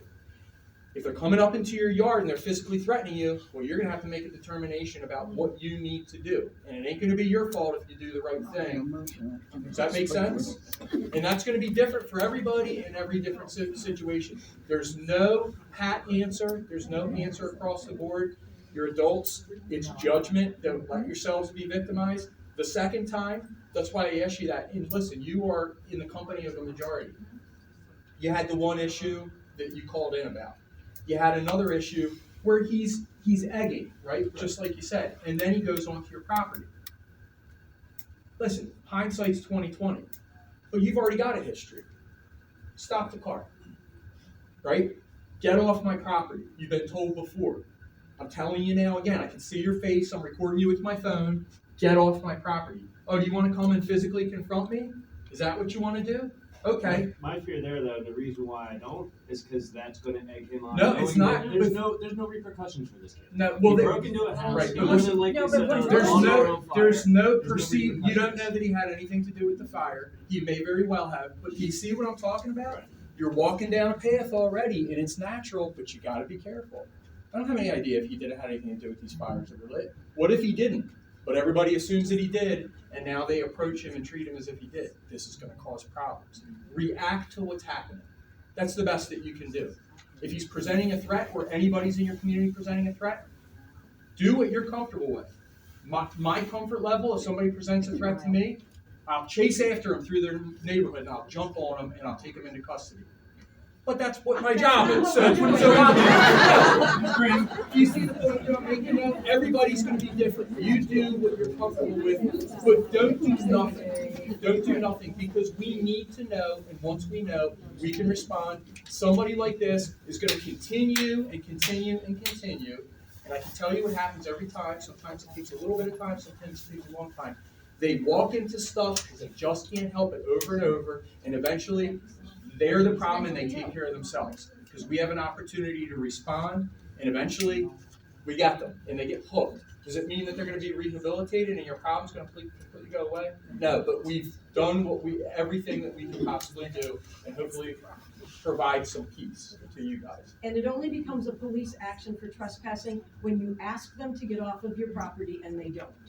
Works for And solicitors too. if you've already done that in the past, it holds forever. If you got somebody on your property and you tell them you don't want them there, you don't have to wait till the next time they do it to go, I thought I told you. No, you told them, now you call police, now they're trespassing, right? So there are limitations to where police action has to happen and where there are things happening, but they don't meet that level, which is always. If my kid broke into an empty house, I would expect police action against my kid. Well, that to me just seems like. I got you, I but know bear it's not nothing in your world, it's not a big thing. A lot of this doesn't have anything to do with police either, okay? We are specifically talking about a juvenile right now, right? Okay. My daughter's a juvenile. She broke into a house, I would expect something to happen to her. But it wouldn't. Why not? Unless something else, because you live in Then the something state. should happen to me as a parent. You live in the state of Delaware. We live in a state now, realistically, and you should be aware of this sort of stuff. And if you don't like it, then you should vote accordingly. But we live in a state where every effort is being made on the part of the Department of Justice to not arrest juveniles of any age. That's a reality. So take that in and be aware of it. That is a complete reality. And that is way above our pay grade. Pardon? So nothing's gonna happen. Sure. Sure. Our General Assembly passed it. So that these are considerations that are made. It's not all like, well, police, they're not charging them. All right, guys. I'm gonna ask you if you want to do the last question. I know you're patiently waiting. All right. But before you go, we want to just quickly let Janet talk about tax reassessment. I only want to ask you. I'm not going to stay here for a while. Hey, listen, I want to share one thing with you too. I hope you don't all do it at the same time because I'm only one person. But if you want to take my email address, again, I'm not your community service officer, but there aren't that many of us. So I'm happy to answer questions. And if it's a matter that I can't give you a very quick answer for, I'm happy to direct it to the person that is your community police officer, who, by the way, if you ever want to go meet her, is also your PAL officer. That's Corporal Melvin, okay? But it's so that you can have an email address to get in touch with the community services officer directly, and you can just share it. If one person gets it, you can email it out. It's Andrew.Daller, my last name, Daller, and that's at newcastlede.gov. And I can send that out. Yeah, feel free to, this is a huge part of our job. You feel free to contact me at any time. I will give you the best answer I can. If it's something that's more involved, I'll refer it either to her or to somebody else that can give you a better answer. Okay? Thanks for your time. Thank you. Oh, absolutely. Yeah, I love that one. I had some fun. All right, so I just want to ask, since the new assessment values came out Friday, is there anybody that has a question? All right, I'm gonna give you the easiest answer I can, and then you can ask specific questions. So if you look on Parcel View, you see what your old assessment was, and you see what your new assessment is. Take your old assessment, multiply it by 4.8. You will get a number. If that number is below your new assessment, you probably are going to go up in taxes. If that number is above your new assessment, you're going to go down in taxes. Say that again. Can you email that one to Sister Miller? It's really easy, and it's not perfect. And remember, and I know I've said this a million times to a million civic associations over the past 2 years, that you are going to see a hike of 4 to 6 times what your original old value was. That does not mean that your taxes go up the equivalent. We, as a government, by state law, cannot collect more in revenue post-reassessment than we could pre-reassessment. So we have to change the millage. And just to give you an example, Kent County is a year ahead of us, a lot less people there. They did their reassessment, their old millage was, God, I'm gonna remember, I think it was like 13 cents per $100 of assessment. When they went and figured it out so they would be revenue neutral, they are down to around 5.7 cents per $100. So your reassessment value really has nothing to do with the actuality of how much your taxes are going to go up or down. No, you have an appeal process, That's why I can hear it, I don't know what yours is. No, you just They're all on parcel parcel view. You can They're look all up on everybody's parcel view. tax bill, sewer bill, value, it's all there. It's gonna say everybody's new reassessed values. On parcel view, everybody's new reassessed value is on Is that on the news where you? It's nccd.org. And then there'll be a little icon that says parcel view. Click on that, and then a page will come up, and you put your address in on that page. Don't put drive or port, just put the number and the street name, and it will pull up your parcel. And you can do it for your entire neighborhood. Where do you get the values from? Because houses in our neighborhood are not selling. Oh, yes, they are. No, Oh, they're yes. not. Only We've been one. watching. Only one oddball. The rest of them are a lot lower. Well, they have to go on the market to sell. This is something that by state code, first of all, remember, we didn't decide to do this. This was a lawsuit, this was an education lawsuit. And we got caught in the middle of it because the judge said, I'm breaking this into two. I'm doing the state, the governor, and I'm doing the counties and the municipalities. And the governor had to go in and agree to a certain dollar amount and normal increases for the education pot of money that he gets for school needs. We pay into a different pot of money for schools. Now, you all, I'm sure if you look at parcel view, you're going to see how much your school tax went up. Unfortunately, mine only went up $175, which I know is wrong, because I've been getting calls all week, because people in this area their school tax has gone up between $500 and $800 for this year. And the year before. So, and this is only the first year of a 3-year hike.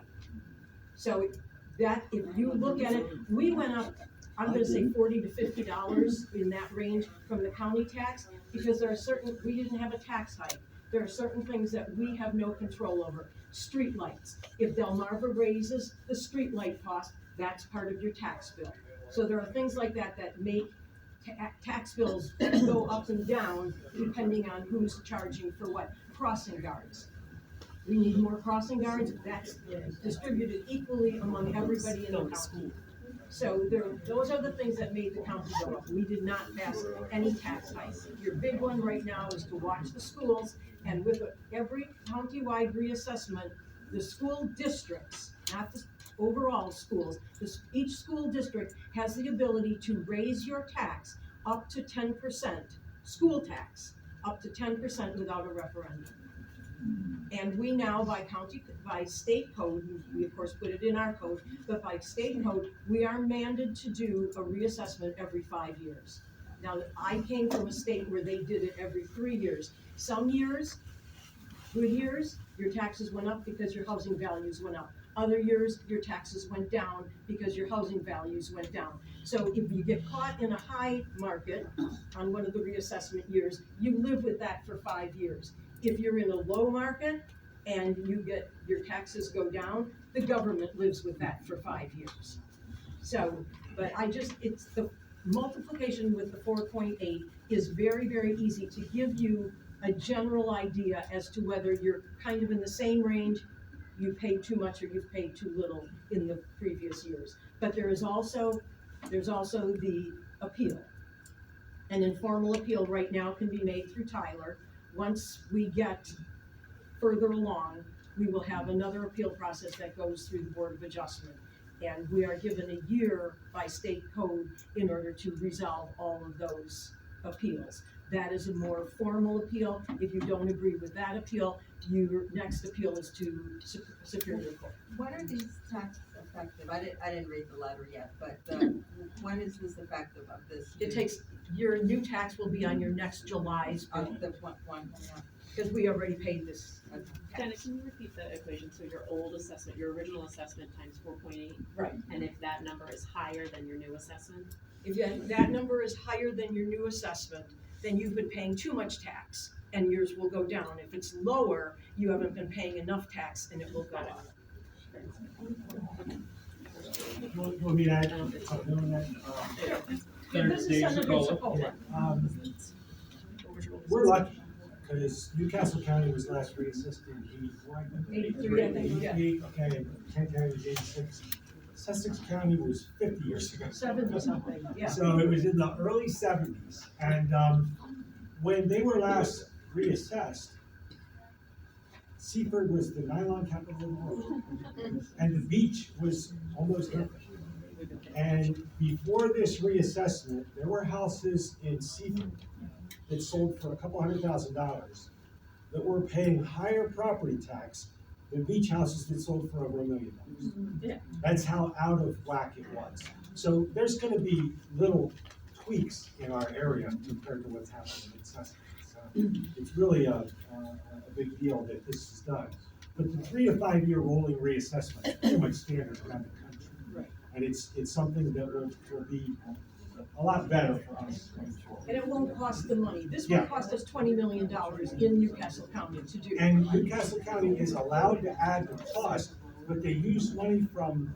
We used reimbursement money that we got through CARES and ARPA. Yeah, yes, And they so use some ARPA money, and so that part is not gonna be added to, so Right, we this was a asked- really good judgment on their part, and, it's one of the burdens that we're not gonna feel up here, Right. that they did in other counties. I don't know what they did in Kent, Sussex. Yeah, they did mess with.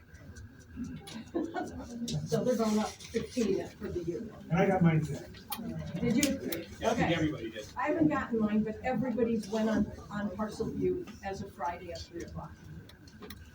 And the Any other, other other quick question on police, and just if you don't know, your tax bill, it'll show you what every charge is, crossing guards, street lights in your neighborhood, everything there is that the county has on your tax.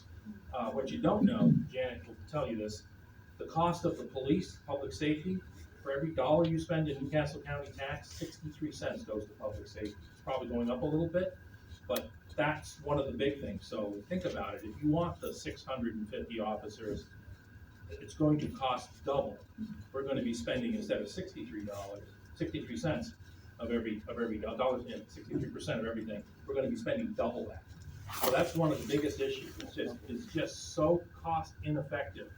And the other little dirty secret is right now, if you make a 911 call, you'll be surprised at how few vehicles are on active patrol.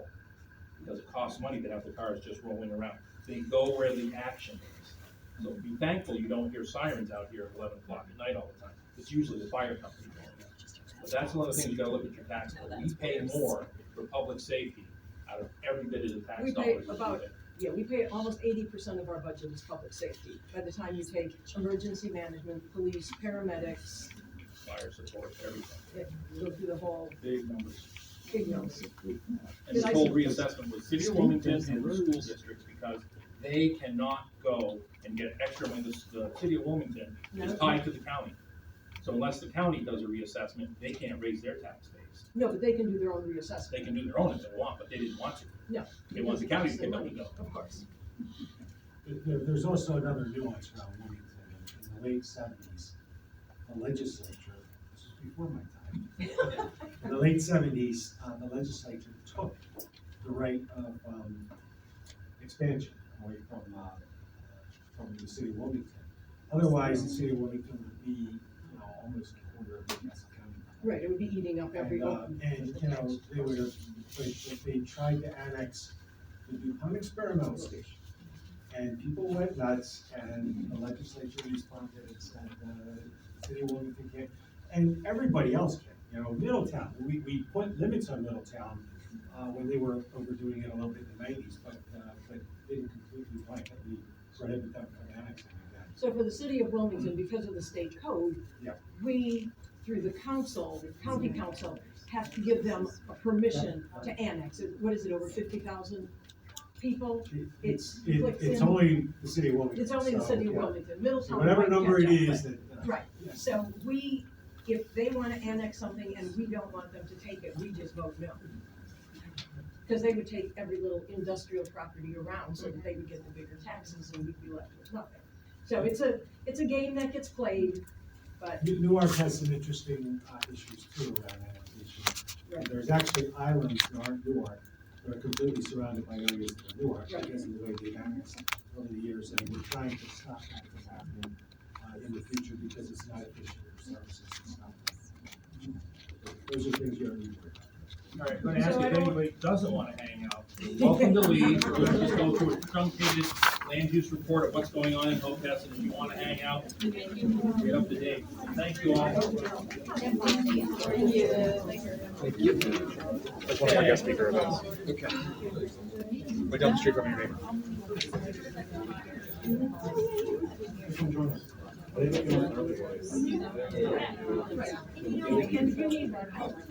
Come join us.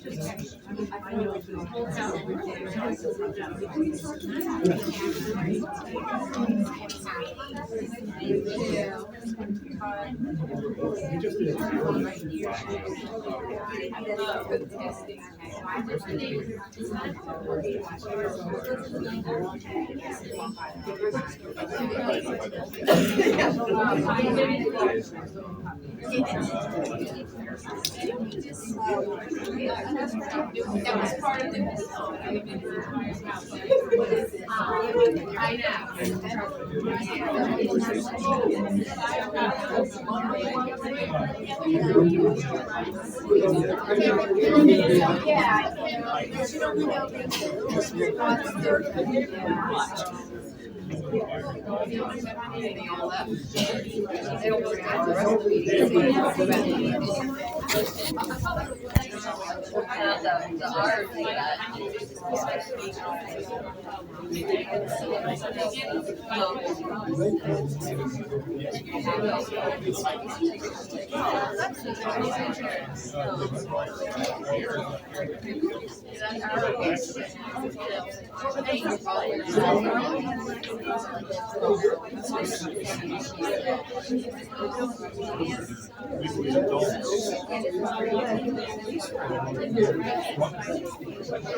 Okay, if you're good, because I don't want to be here till midnight, so I might get the remote. Okay, everybody, we're gonna go through a truncated, I'm not gonna go through all of the land use report.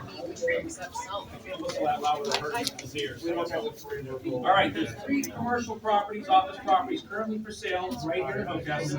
The Wells Fargo Bank, which is owned by the folks out in California, Hartfeld LP, Carol-Wachovia, which owns Wells Fargo, Thomas Roder.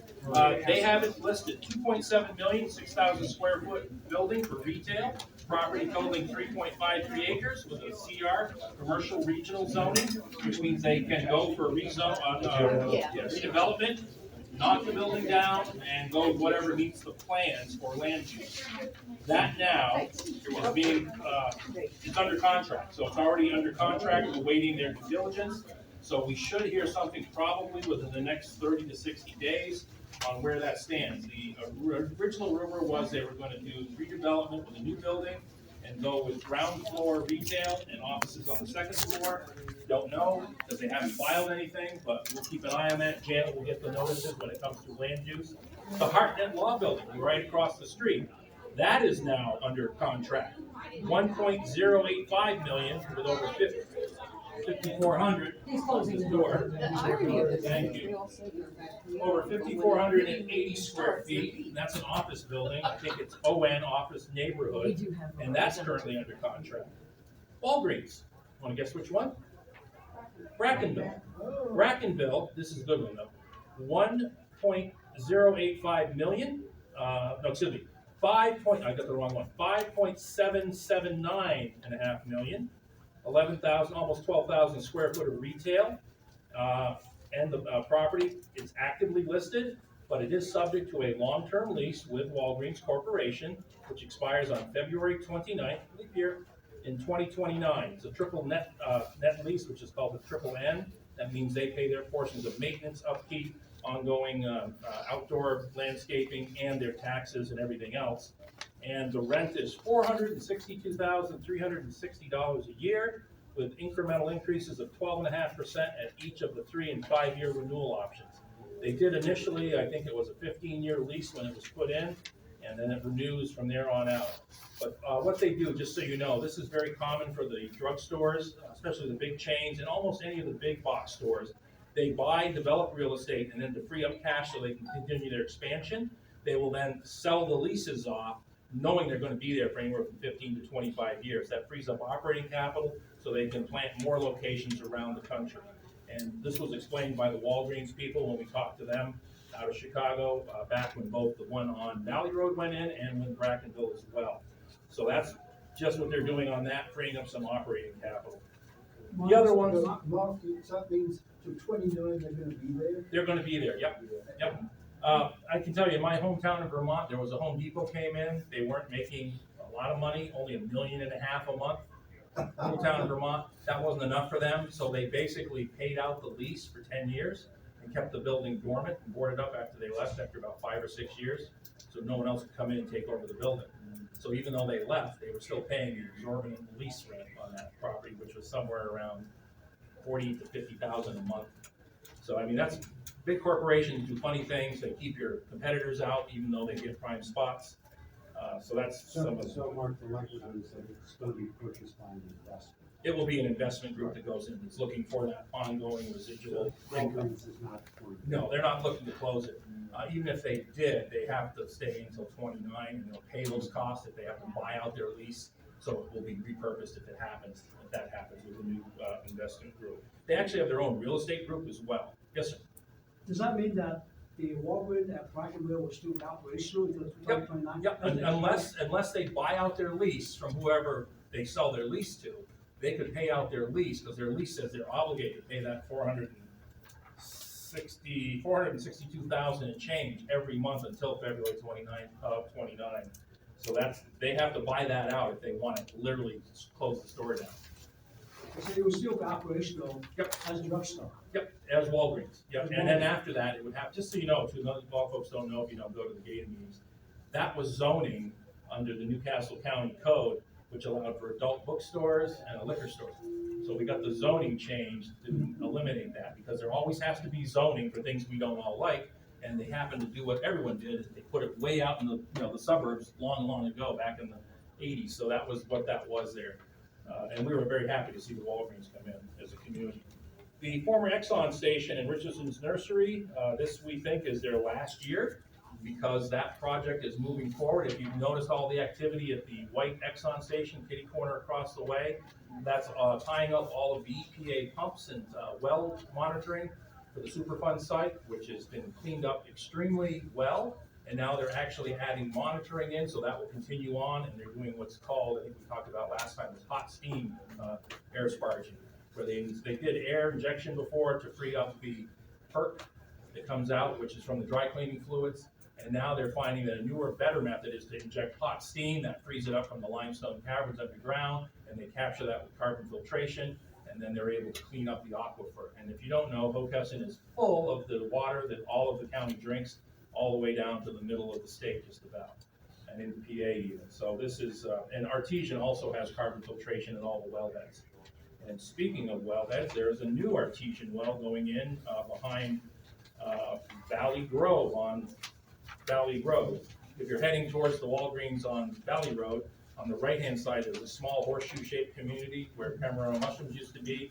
Artesian on the right side, which would be the north side of the neighborhood, you'll see some flags and posts with pink ribbons on them. That is a Terramat road. What that basically means is they're going to put in a temporary drive that will allow them to bring trucks into there when they need to get to a wellhead that's going in. There's a temporary monitoring well they just drilled, and they're going to put a permanent one in. And the good news is, instead of having a big building, it's going to be only about maybe 6 foot tall by 6 foot square. and it's just for the monitoring and pumping. But then we'll let the ground, we'll have stabilizing mat with crushed rocks so it can support the heavy trucks, and it will basically be grassed over so you won't even notice it afterwards, but they'll put in that utility right away. So that's what those flags are. And continuing on that same neighborhood, they just had their county inspection this past Friday. I was out there walking through with the county folks and the developer, and they're at their final turnover and tipping point.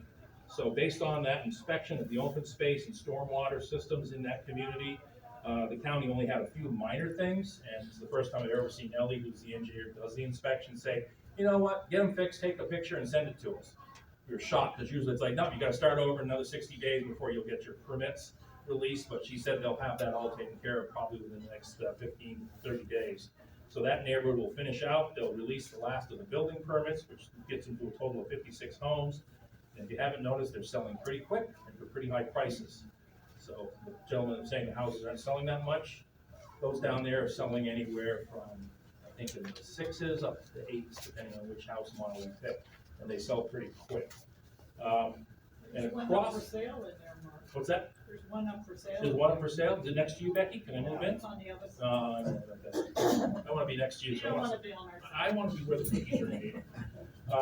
The other one across the way is Hockessin Station. That's the former McGrellis properties where the auction house was, along with everything else up to McGovern. I was talking with the same project manager that's running the one at Valley Grove, and I said, hey, you're gonna be doing the townhomes or the big single families or the carriage homes first? He goes, nope, we're gonna do them all at once. So we're gonna see massive amount of activity on that site starting in the spring. They might even start doing some ground prep over the winter, depending on the weather. Question or? No. No, just thinking where it was. Oh, I know where it is. Yep, so they'll be doing all of those at once. They did reconfigure some of the plans as we talked about. It came down from 147 to 143 being done in the single family section, so the open space has gone up even more. For those that don't know, we have what we call the GHADA standards, which is we want more open space than not, and that's sort of become the county standards these days. And the last one is just the proposed cell phone tower. So if you have crappy cell phone coverage, good news is it's going to get better soon. 3 towers that have 2 of them have been passed. They're waiting on the 3rd one for historic review, but the big one is at the county's PAL Center. They'll be putting that one in. It'll look like a regular cell tower. They're all being done by Verizon, but they have to share their towers with every other carrier that wants to be on there. All of them are gonna have backup generators. That's a good thing, because when the power goes out, storm or whatever, what good's a cell tower if you can't have any power? So that one's going in there. The other one is up at the, what's the church name? Trinity Church. And that one's gonna look like a giant fake pine tree, which I grew up in New England and we have them up there and they look really fake. But supposedly it's gonna look better than the one down in Stanton. And again, that one's gonna have backup power as well. If you didn't know, Coffee Run Condos has a lot of cell tower antennas, or cell antennas on top of their building. But this will be taller, so it'll actually cover more area. That's the biggest issue. The county participated in this along with 911 services. We have lots of voids out here for 911 calls and cell. And the other one is gonna be out just where our office is, out in Yorkland at the Garrett Mansion up on the hill. And that one will look like an old farm windmill, water wheel windmill. It won't move. We joked about that, make some noise and scare the crows off, but that won't be happening. But that one's waiting for historic review because the building there is historic designation, so it has to go through the county's extra review as well. But they're all Verizon, all with backup power, and they all will be put in place hopefully sooner rather than later, in early next Mark, year. have you got any update on the tower one? They did the groundbreaking and they're just waiting for their permits to go through. Jan, do you have any more news on that? Because I know it's all in the county's hands at this point. It's in the county's hands, the county's paying for it, so. Yeah. I mean, it's a matter of getting construction permits and everything else that they have to do. We were hoping that ground would be broken in early fall, but I'm not seeing that, so. We know how that goes. We talked about that Construction is long ago. never exact. And if you ever want to know what's going on in Hockessin, Councilwoman Kilpatrick, Janet, as we know and love her, she has on her site, on her page, all the projects listed. I've got them all in our land use report that I'll give to Tina. When I remember to do it, she doesn't bug me, she will tomorrow. It sends them out of every active plan there is in District 3, which is beyond Hockessin, so there's quite a bit. And I will invite you back in January because we have something else coming up. We're not allowed to talk about what it is, but it's at the very fringe of the GHADA territory down towards Pike Creek. So come back and learn about that. We've already told them some things we'd like to see them do to make it easier and better safety, for traffic control and everything else. But the good news is it does not require any variances, so it's the plan, design, and concept would fit both the county and the GHADA standards. So we'll take a look at that and see. And we're gonna have a contest to see if anyone can guess what it might be before we tell them what it is in January. Think food. So that is the synopsis of the land use report. I think I've covered everything that had changes, and we're all set. But if anyone knows of any other buildings, we have some orphan parcels around the area where nobody owns them, but they owe lots of taxes, and some of them are landlocked, other ones are just sitting there. I joked one time I looked around and, tried to find all the different ones, and there's quite a few. But at this point, there's nothing the county can do to get the people to pay because you can't find them. Some of them have no ownership, and other ones, they're basically useless because they're landlocked. So there's a few of those out here, but that's been getting addressed. If there's any issues of dumping, littering, tires are really a big thing right now. You'll see they always do the Red Clay Valley cleanup, and they get more tires than anything. So if you see somebody doing that, that's another thing. These are great. Just take a picture of the vehicle that's dumping them, send it off to DENREC or the county, and they'll get them and take care of it. Now, save us a whole lot of tax dollars. Let's see. Senator Dave left. Do you have anything else, Janet, that you want to hit on? Okay. Historic Society. Pete, you want to give a quick synopsis of what's going on in the Historic Society? For the sake of saving time, I'll let everybody read our handout. Okay, awesome. We have nothing really new. We have a guest speaker event coming up next month. The topic's Tunisia, and we have a member who is providing professors and the guest speaker events, so he kind of sets up the topic for us. I try to ask him to make it historic. They're not really relevant to Hockessin's local history, but we're trying. So maybe Native Americans, speakers in the future on local topics. And the only other issue that came up recently was an emergency oil tank replacement needed at Lambourne.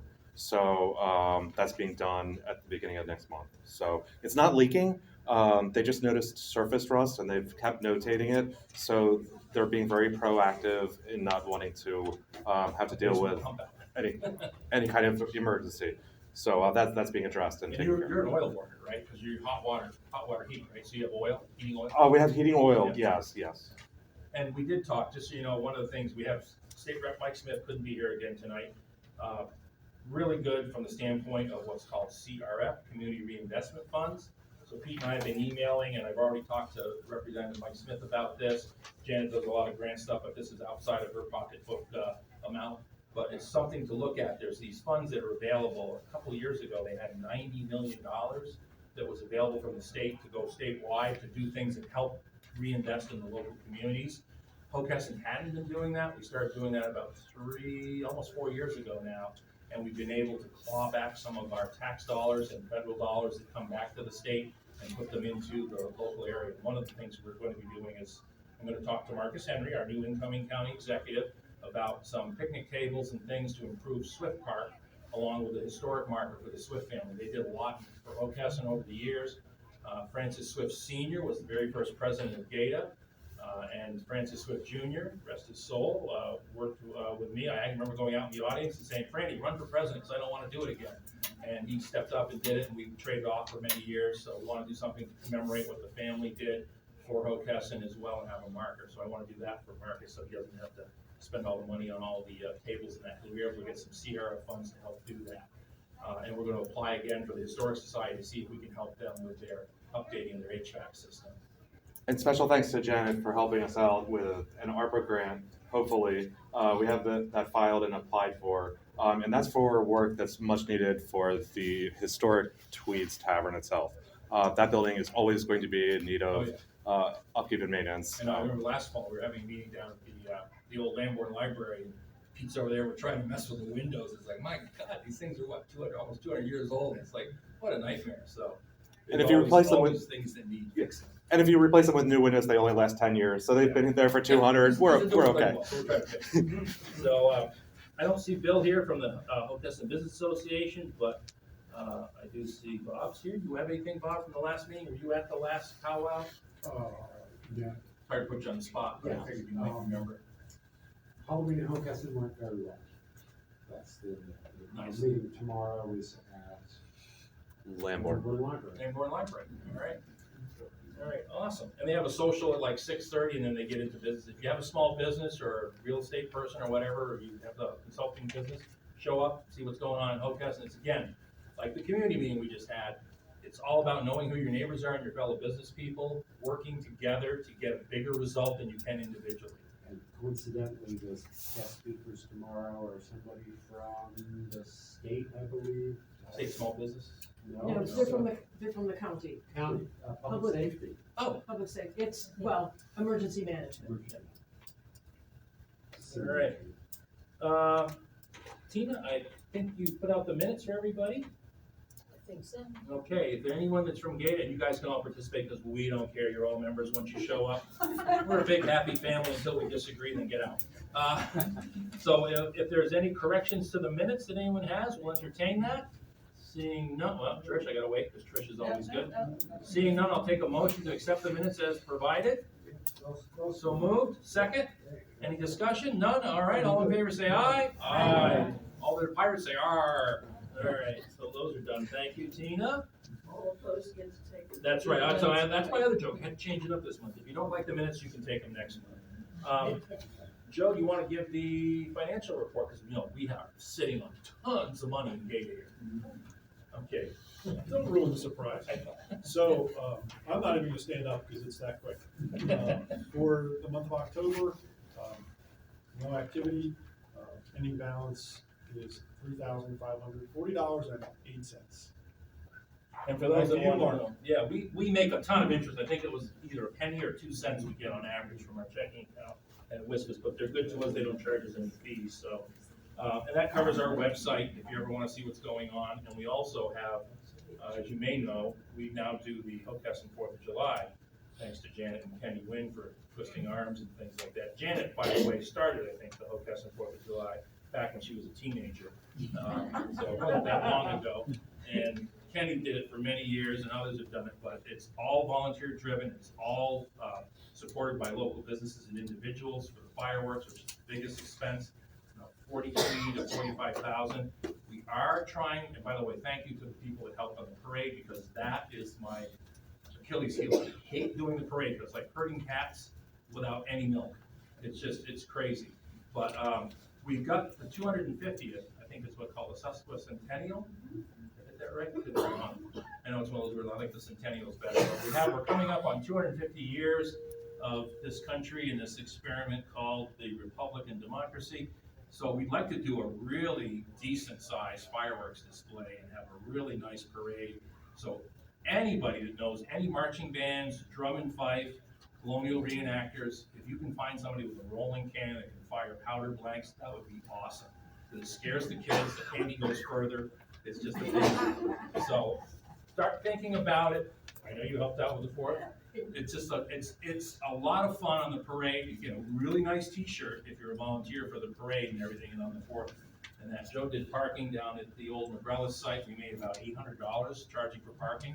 About 90% of people parked on Valley Road on both sides, and we kept telling the county cops, send them to the parking lot, make them pay $5 to $10. Come on. But they're like, they don't. And most of them for PA, by the way. So it's like, come on, send them over. They're watching our fireworks and not even chipping in. But it's a good cause and it's local and it's probably, I don't know any other place that actually is community run without being done by, tax dollars. So it's all volunteer. Bob always helps out every year. A lot of business people do. We thank them for that. He usually reminds me, oh, by the way, here's my donation. I'm like, oh, that season started. So we appreciate that. This parade only started because we had a bicentennial parade. Oh. And it went for a couple of years and then dropped off. And then Tom O'Connell, I think his name was, from Hocus and Community News said, I think we need to have another parade.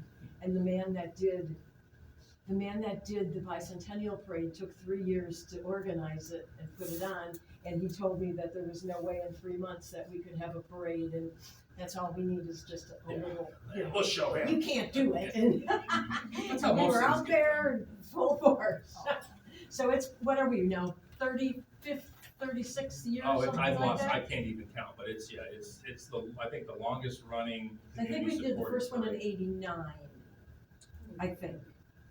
I'd have to go back. I have a picture where Nancy Willing drew a picture and she put the date on the backs of the t-shirt, on one of the t-shirts. Yeah, that's what we want to do. We want to do a really nice, we're gonna do like an update of last year's t-shirt or this year's t-shirt, and then do a really nice one for the 250th, and maybe try to sell some. So I'm gonna try to get some of those printed up in advance, work on those and see what we can do.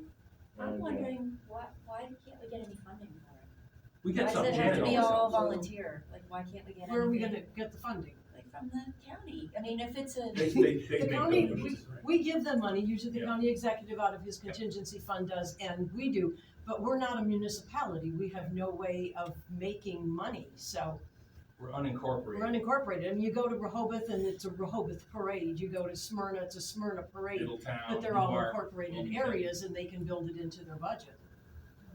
But I tell you It what, just seems like if it's such a big event, and all these people are coming, that maybe the county could support it a little bit. Cause I don't think there's anything else like it, really, in northern Newcastle County, is there? and truth be told, No.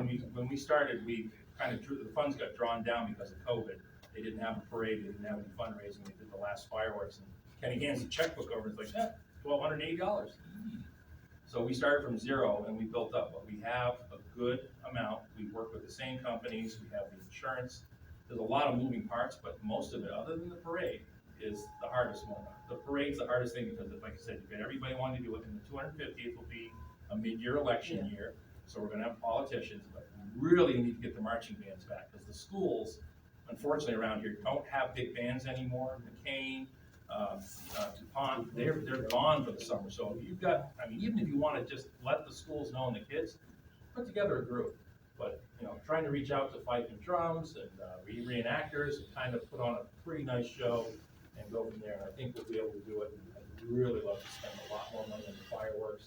Every year we try to add 2 to 3 minutes, which is expensive, but, we worked with these guys for years and they were really good to us the first couple of years, didn't raise the prices at all, and we got extra time, and they're good. I mean, they're amazing if you see them. It was amazing this year. I thought it was great. It was long, so. Yeah, I know. I always sit there with my watch and I'm timing like, yeah, baby, 4 more minutes. It was great. It was great. It was longer than Philadelphia. Thanks. Was it? Awesome. Dun, dun, dun. That's what they were. We can see it from our neighborhoods. Yeah. Janet's got the Yeah, best we need to viewing get a spot. few trees trimmed. Yeah, If we wanna she raise keeps- more money, we can. One more windstorm. Yeah, some not those trees. trees down. All right. I watched my guest room. Any old business, any new business, anybody got anything going on? We do not meet in December. Take off, the holidays are hectic enough. Enjoy Thanksgiving. Enjoy the holidays. We'll be back in January, either upstairs, we'll put out the email, let you know if we're upstairs or downstairs, and then we'll talk about a couple of things that have gone on since then. Yes, please. Just Wells Fargo, it keeps coming up with certain people. Could you go over that in a little bit more detail? Yep, Wells Fargo, with Wachovia Bank, they've decided to, just like Wisfis did. We have 3 Wisfis branches right in the Hockessin area, and they took out the one in Pike Creek in the shopping center. They took out the one down here because of a fire, but that was a different fire. It wasn't set by anything, it was just faulty. So it took a long time for them to get the vault out, but that was sort of the main branch here in Hockessin. And then we have over on Limestone Road, that's the one that's left. So they're consolidating because most people are doing everything on their phone. I mean, this thing is either a curse or a blessing depending how you use it. So I'm saying it's a great tool when you've got things going on. You put this out and take pictures. It's, don't take pictures if somebody needs your physical help to do something. Let somebody else be the photojournalist and you go over and help them. But you can do a lot with this, and everybody's doing online banking and such. So they don't need branches as much. So they're consolidating that. That's a competitive environment. Chase is also coming into the area. I don't know if you've noticed, but the old Wisfis Creek is now a Chase Bank. So the question is this something where maybe Chase is, we don't know who's got the offer on it. It could be them, because they don't have a Chase Bank in Hockessin. And they are actively pursuing both business and personal accounts in Delaware. So that lot includes all the shopping center also? No, it includes only from the front, from Lancaster Pike to Old Lancaster Pike, including that big stormwater detention basin, which cannot be touched. Okay. So they only can do where you see the parking lot to Lancaster Pike, this side. Okay. So, but it could be, I mean, if they go, vertical, you can go up pretty high, I think, 50 feet, 40 feet for office and so forth, so there's an opportunity to, you know, do a couple, 3 floors if they wanted to. Okay, thank So you. we'll see. Yes. Tell me if this is not permitted. Oh, great. I'm new here. Okay. For Everyone counts on it. for new business, the local scout troop. Yep, absolutely, I heard you say Boy Scouts. Yeah, absolutely. Well, yeah, we're becoming Scouting America, so there you have it. But the local troop, which is actually a girls' troop in Boy Scouts of America, has their annual fundraiser, which is to collect Christmas trees after Christmas. Yes, the So berry I- mulch. Yes, exactly. We turn them into mulch, Yep. so it's sustainable as well. So I will get maybe the email address or the Yep.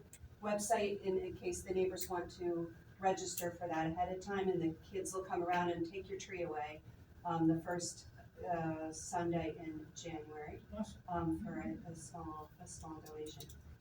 Because it is a fundraiser, but it's, you know, it's local, so they'd love to help you if you'll be happy to help them. And the Boy Scout troops always come to the parade And they always come to the participate. parade. Get the been Cub there Scouts, before. get the Boy We now- Scouts, get the beauty pageant from the little tykes all the way up to Mrs. You Delaware. now have parents who were in the parade when they were 7 years old, now have their children in the parade, Yes, so. but do be aware, when you see it's becoming Scouting America, that is still the Boy Scouts of America program, but we have, you know, we have Oh, girls they're now, girls, yeah. so at all levels, so it's. I always thought it was becoming awesome, Scouting because that's the thing, girls should know how to make a fire and survive in the woods for a America. Oh, week. and they do. And then what are you doing with the mulch? So we have community partners that take the trees, and so in the winter, they are habitats for animals to have some shelter, and then in the spring, when these places are sprucing up their grounds, they mulch it, and then they use it on their properties for new plantings and to hold moisture in and such. And so Sanford School takes a ton of trees. I think some have been going up to Bellevue. Tri-State Bird Rescue takes some. And so it's been a great No tinsel, right? partnership. No, the No, spring no, tinsel. yeah, undecorate it, Yeah. make sure it's real. Chipper really doesn't like those. The woodpecker loves the sun. So anyway, thank you for, I'll get some information to you for minutes. 5th of January, Trish? Well, that's what my calendar says here. It's a weird calendar. It starts on Monday and it ends on Sunday. That's what mine does. I like that long weekend. That's So right. anyway, the fifth is like the first Sunday. Perfect. Yes, that's correct. All right, anything else anyone's got going on? If not, we will see you all in January. Enjoy the holidays, and I'll give you a card with an email. You can send it, or also send it on the GADA website. Perfect. Thank you all for staying with us tonight through a very interesting community meeting. And turn on your lights, close your garage doors, and don't put anything in your car, and lock your car.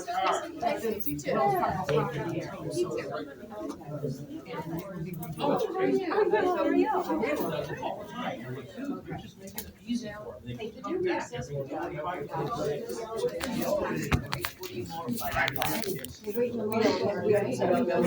We have to, the county has to be revenue neutral. Right. So they can't take in more than they did. Yeah, but they're gonna get more from people who went up a lot, But right? they're gonna get less from people who went down. But that doesn't help me, I need to know how much mine's gonna be. Well, you, Mine went up a lot. Yeah, but that was your